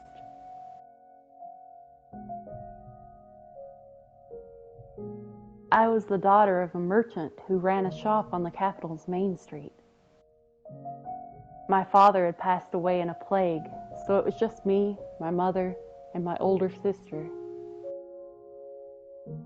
It would be a lie to say business was doing well. We struggled to squeak by day to day after taxes. But we couldn't just abandon the shop and leave the capital either. So we tried to make the best of what we were able to take in between the three of us. Then my sister fell in love with a moderately well-off aristocrat. Both my mom and I were supportive of her and her desire to marry. But their union almost fell apart because she was not suitable for him. Merchants were hardly the lowest class. What we lacked instead was wealth. We needed another source of money beyond what the shop took in. If only we had money, my sister could get married. If only we had money, my mom wouldn't have to work so hard. If only we had money. It was then that someone from the distinguished Bollinger estate approached me. He said they were in need of Abigails and would love to have me. He said that if I agreed to work for him, the Bollinger estate would take care of my family. Generally speaking, noble houses took Abigails from other lower-ranked noble houses. It was unthinkable for someone of my status to receive such an offer. So I took it as a once-in-a-lifetime chance and accepted the offer.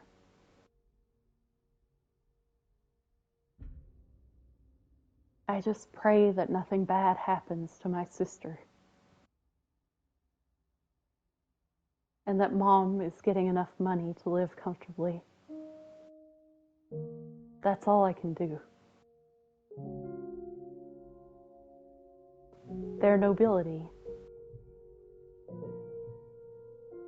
They have plenty of money.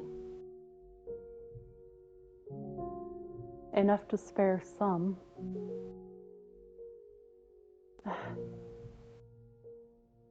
The light shining through the stained glass window began to grow murky, fading into blackness. It felt like a message from on high that no, my prayers would not be answered. The bluish-white illumination shining down upon me disappeared as clouds blocked the moon. Oh, come on. You don't even want to look at a sullied woman like me? Oh, for heaven's sake. I never asked to end up like this.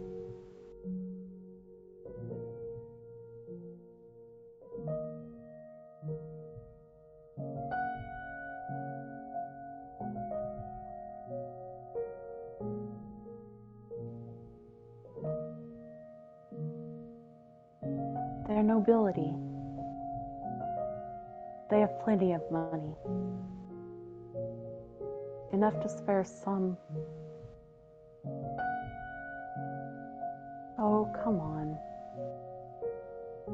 You don't even want to look at a sullied woman like me? Oh, for heaven's sake. I never asked to end up like this. Giselle is sitting at one of the pews in the room with a stained glass window. Just looking at her, you might have thought she was offering a prayer. But the words coming from her mouth were anything but prayerful. They were filled with resentment. They have plenty of money, a solid woman. And then I never asked to end up like this. So this is what's beneath that facade. Most likely money's what she's after. All I need to do now is confirm my suspicions with them. Just what awful secrets will I uncover? I gave Giselle, sitting in the pew with her head drooped, a cursory glance before leaving the chapel. Asked somewhere else to be.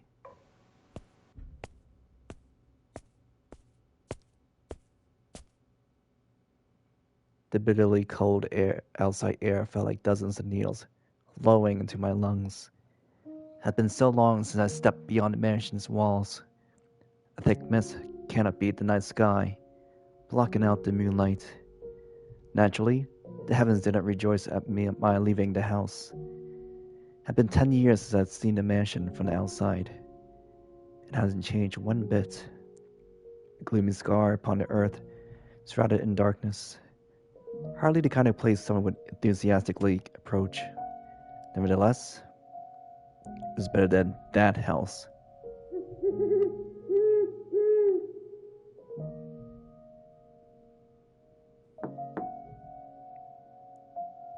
Greg.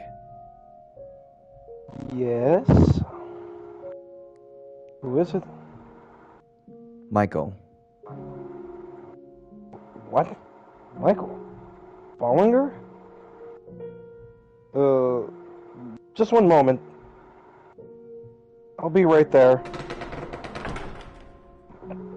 Come in. It's a humble abode, but make yourself at home.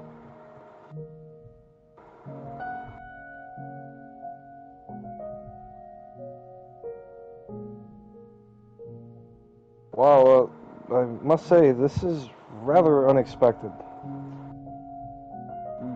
Just one word, and I've been up there in a heartbeat.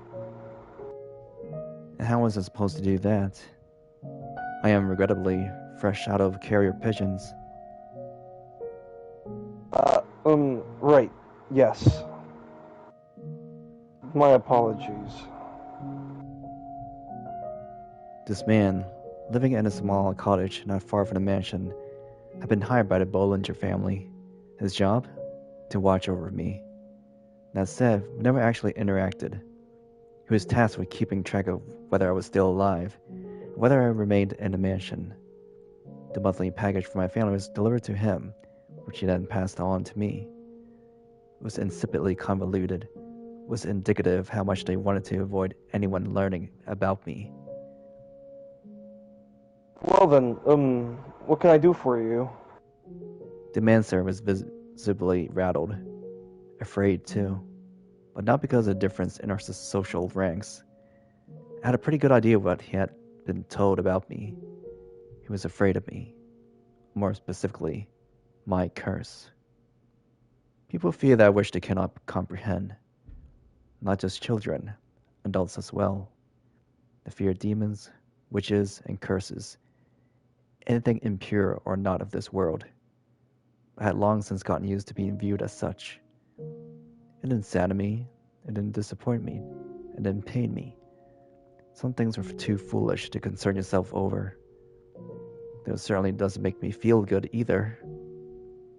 I was on some level annoyed. That woman's appearance at the mansion had created ripples in my once tranquil life. So before I got into the real reason for my visit, I decided to take out a bit of my frustration. Raise your head, there's no need to be afraid. I don't know what you've been told, but I promise I don't bite. How rude of me. You're right. My sincerest apologies. Your job is to keep watch over me. If the mere sight of me has you trembling, what will you do by trying to run? We'll have little trouble escaping. That would be quite unfortunate. What would I ever tell your mother? Not sure that would end well at all. You could lose everything you've been paid so far. In fact, you might be lucky to get out with your life. Surely your mother would not. You're aware who you're dealing with, right?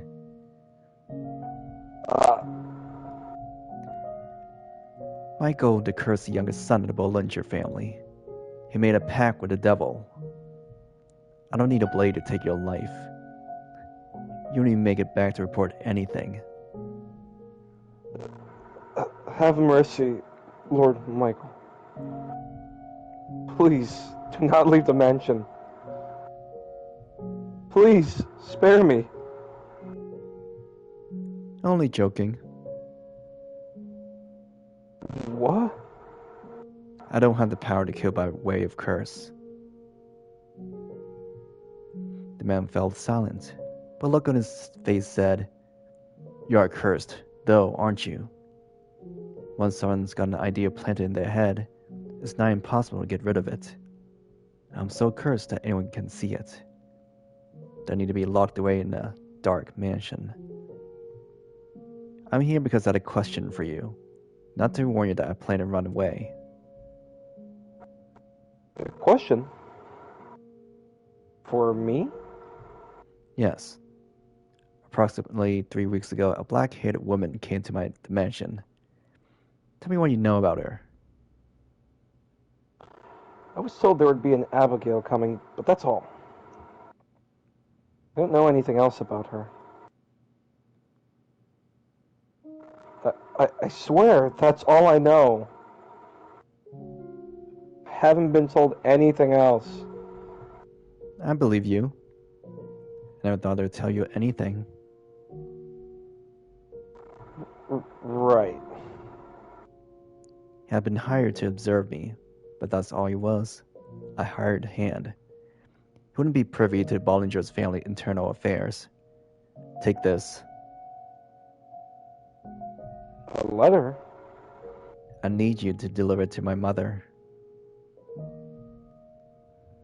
Could have just left it in the box from this month's package, and I would have collected it when I dropped off the next one.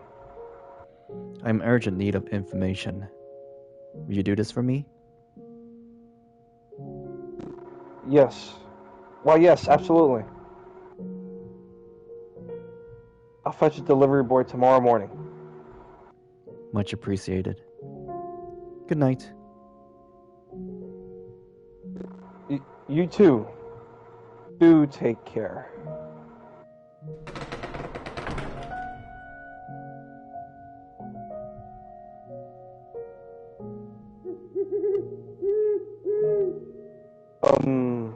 Lord Michael? Yes. Is it true that you don't have... Would you like me to sew your mouth shut so it can never open again? No, not at all.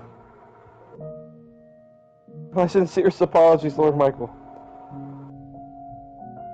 That was horribly disrespectful. Good night. Curse, I most certainly am.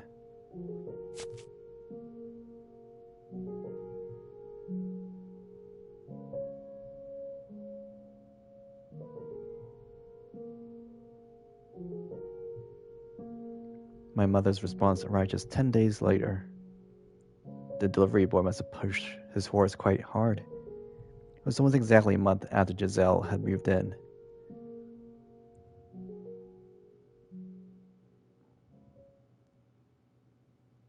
And shortly thereafter, on a bone-chilling night, everything came crashing down. The rift between us grew deeper, and the wall between us impossibly high. And when I lay bare the scars in her chest, mercilessly plunged my knife into them.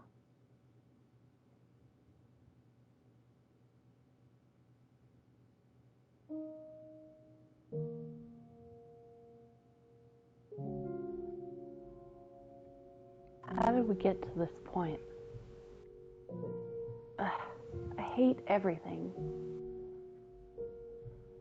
My spirits were getting darker and darker, like they were slowly sinking into a deep morass. I had been at the mansion for a month, and every day since felt twice as long as it should have.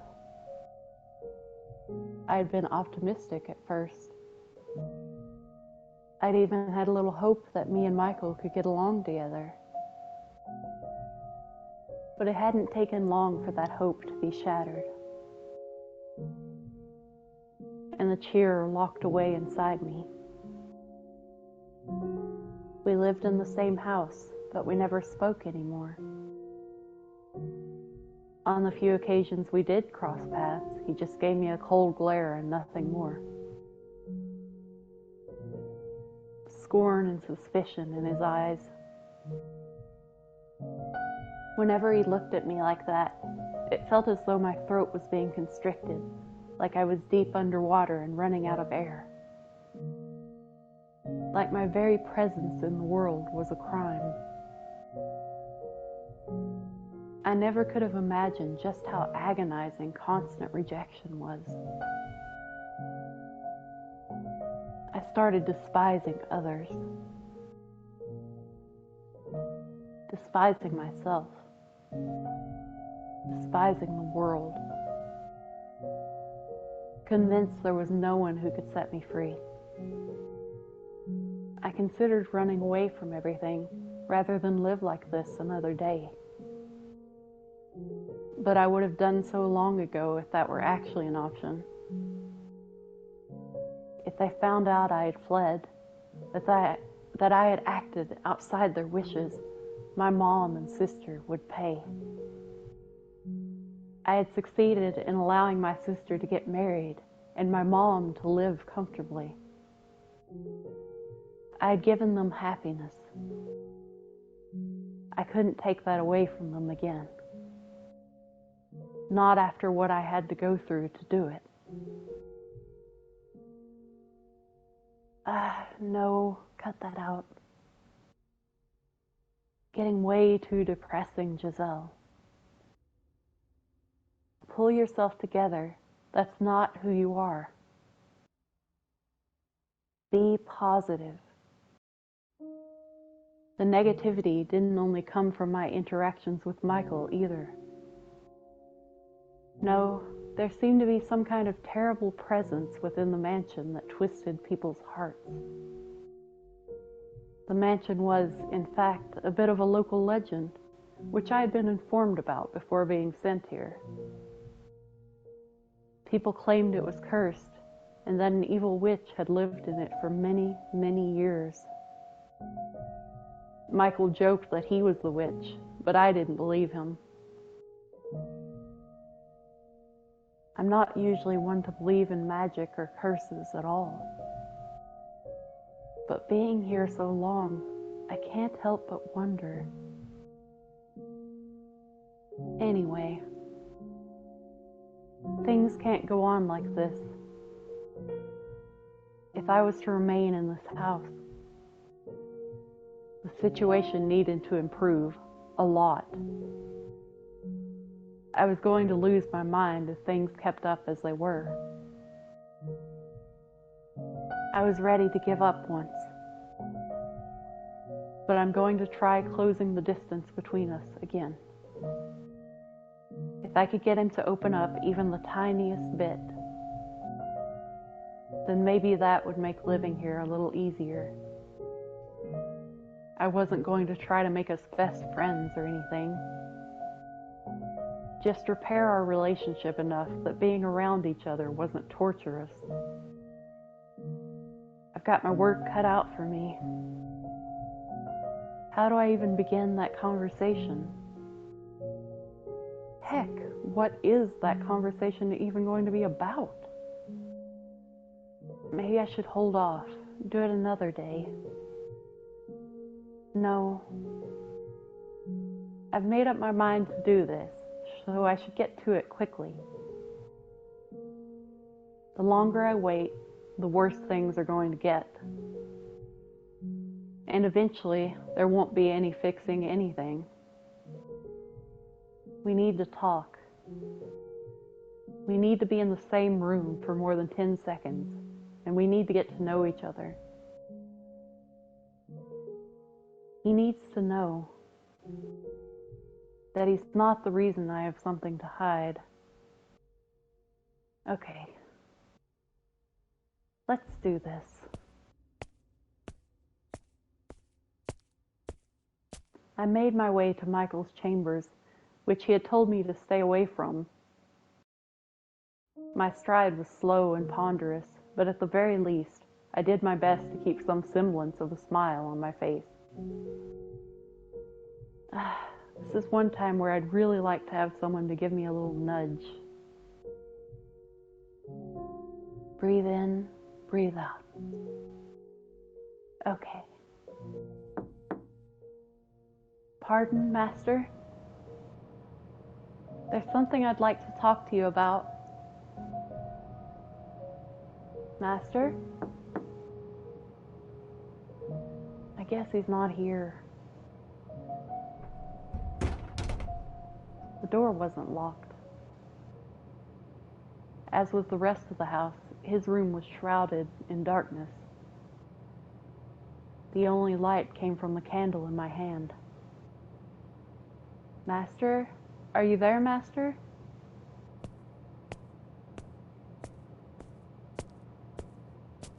I guess I missed him. Probably best if I don't stick around for long. He's already got a less than stellar impression of me. I don't want to imagine what'll happen if he thinks I've been snooping through his room. Yeah, I should get out of here. I spun around on my heels, taking a step toward the door, when I caught sight of an object draped in a black sheet. I knew I had to get out of there as quickly as possible, but I was intrigued by that object. Something he kept hidden in a room I was forbidden to enter. Maybe it was a clue to discovering Michael's secrets. I reached my hand down toward the object, knowing good and well I shouldn't. Was it because I wanted to learn more about him?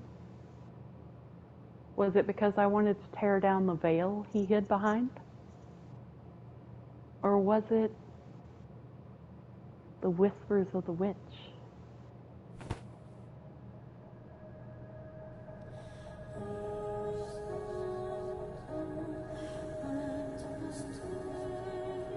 What do we have here? I pulled off the sheet, revealing a framed painting of what appeared to be a noblewoman with porcelain white skin.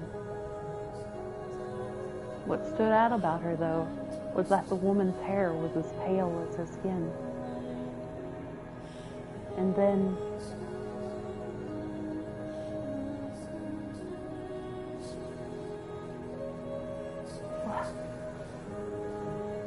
I noticed something else. Wide gashes ravaged the canvas,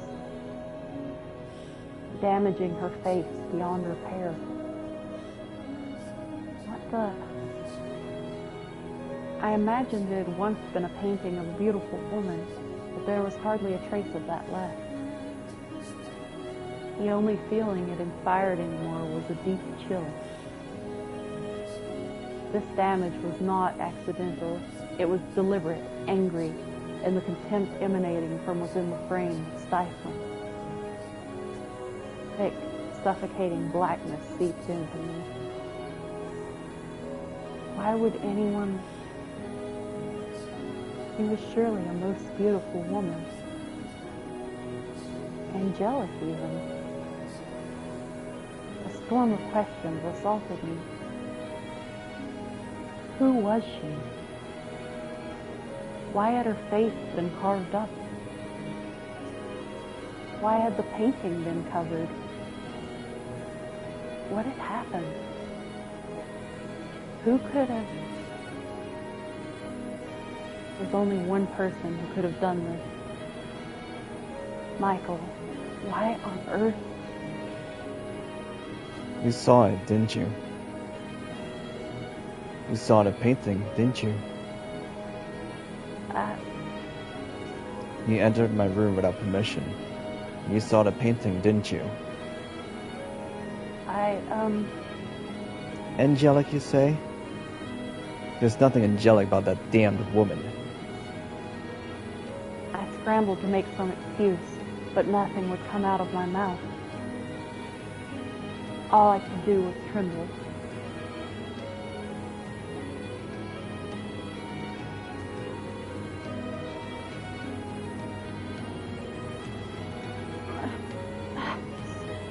Why did you enter my chambers?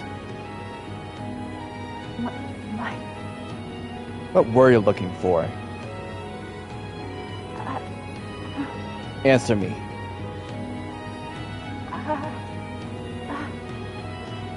My mouth wouldn't move properly. I couldn't make my voice come out. It was like I wasn't even in my own body anymore. The whiffs of air that were drawn into my lungs were expelled as hoarse gasps. My breaths were shallow and rapid. I was inhaling, but I wasn't getting any air. I was terrified.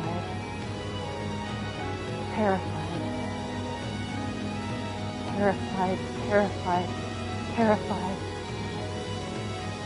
Of his eyes, of his voice, of his feelings, of the knife he was holding up to me, of the terrible past I was chained to. The man's voice, the man's very flesh, terrified me. What were you trying to find? What were you planning to do with it? Answer me. Another thing you refuse to tell me then. No, I'm trying. Nothing's coming out of my mouth, though. Everything's so bright. And I can't catch my breath. I can't breathe. That's fine, though. You don't have to tell me. I have a pretty good idea. Idea? What do you mean? Money is what brought you to the Bollinger estate. It's what brought you to me, too. There are countless people who would love to see that house fall. And a noble family fears nothing more than dispute. You were, I presume, approached by someone scheming the Bollinger's downfall. No. As it just so happens, the Bollingers have a very unfortunate secret. One they are quite desperate to keep under wraps. Me. Someone suspected I might still be alive, so they sent you to dig up information about me. My very existence threatens to tear down that house. The cursed youngest son of the Bollinger family, Michael, he made a pact with the devil, who's supposed to be dead, is very much alive. You sweet-talked your way into that house, into information about me and my present situation. And you meant to trade that information for money. I bet whoever it was put quite a handsome price on it, too. I mean, the one plotting to ruin the Bollinger family is you. No, that's not true. Then enlighten me. Please, hear me out. I didn't know anything about you. I wasn't sniffing around or trying to bring you harm in any way. Then tell me, if that's not the reason you wormed your way into the Bollinger estate, that's not what you're doing here, then tell me what it is. Tell me why you came to this mansion. You want me to tell you about that? No way. It's asking way too much. Tell me. I swear, I haven't done anything to wrong you. I simply wanted to make our lives together a little more comfortable. To bring some warmth to this rigid relationship we have.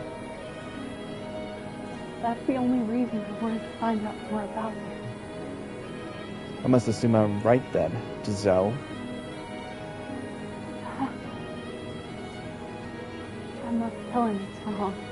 I must tell him I mean him no harm. But I can't say anything. A merchant's daughter became an Abigail at a noble's house. Could you come up with a more obvious lie?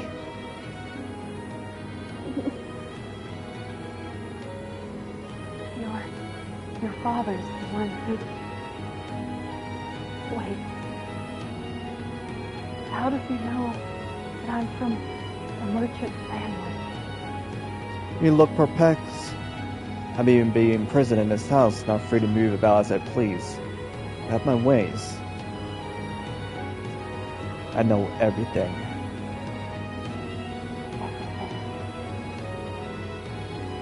And he knows how that too. Oh yes, I do know. Please. Don't. In your quest for money, Don't say it. you slept with my father.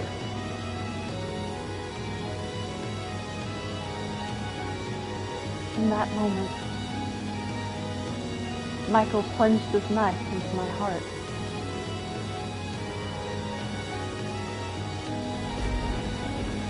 He carved through my chest with those words, causing me to completely lose control of myself. In a panicked frenzy,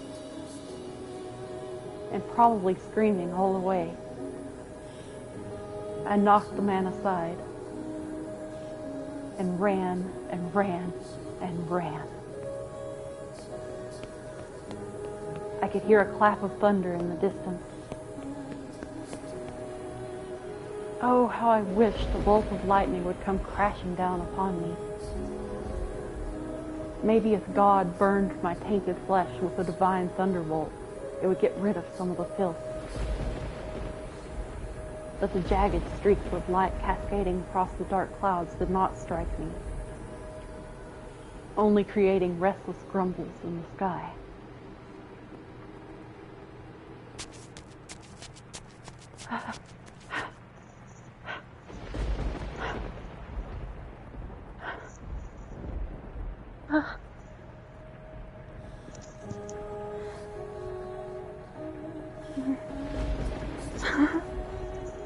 Why? I knew that if I fled that mansion, I would likely be causing trouble for my mom and sister. But I was helpless to stop myself. All I could do was run from all that threatened me with no regard for the consequences. Before long, small droplets of rain began falling, which soon grew heavy enough to penetrate the forest canopy and reach the ground where I stood. The downpour drowned out my tears and my cries. Because I had rushed from the mansion without even putting on a cloak, each cold winter droplet stung bitterly against my flesh. But the bite of the rain was like a warm embrace compared to what I'd been through before. Michael had spoken the truth. As much as I wanted to deny it, to avert my eyes, reality was forever engraved in this body. No, I don't want to think about it. But I had no say in the matter. Get out of my head!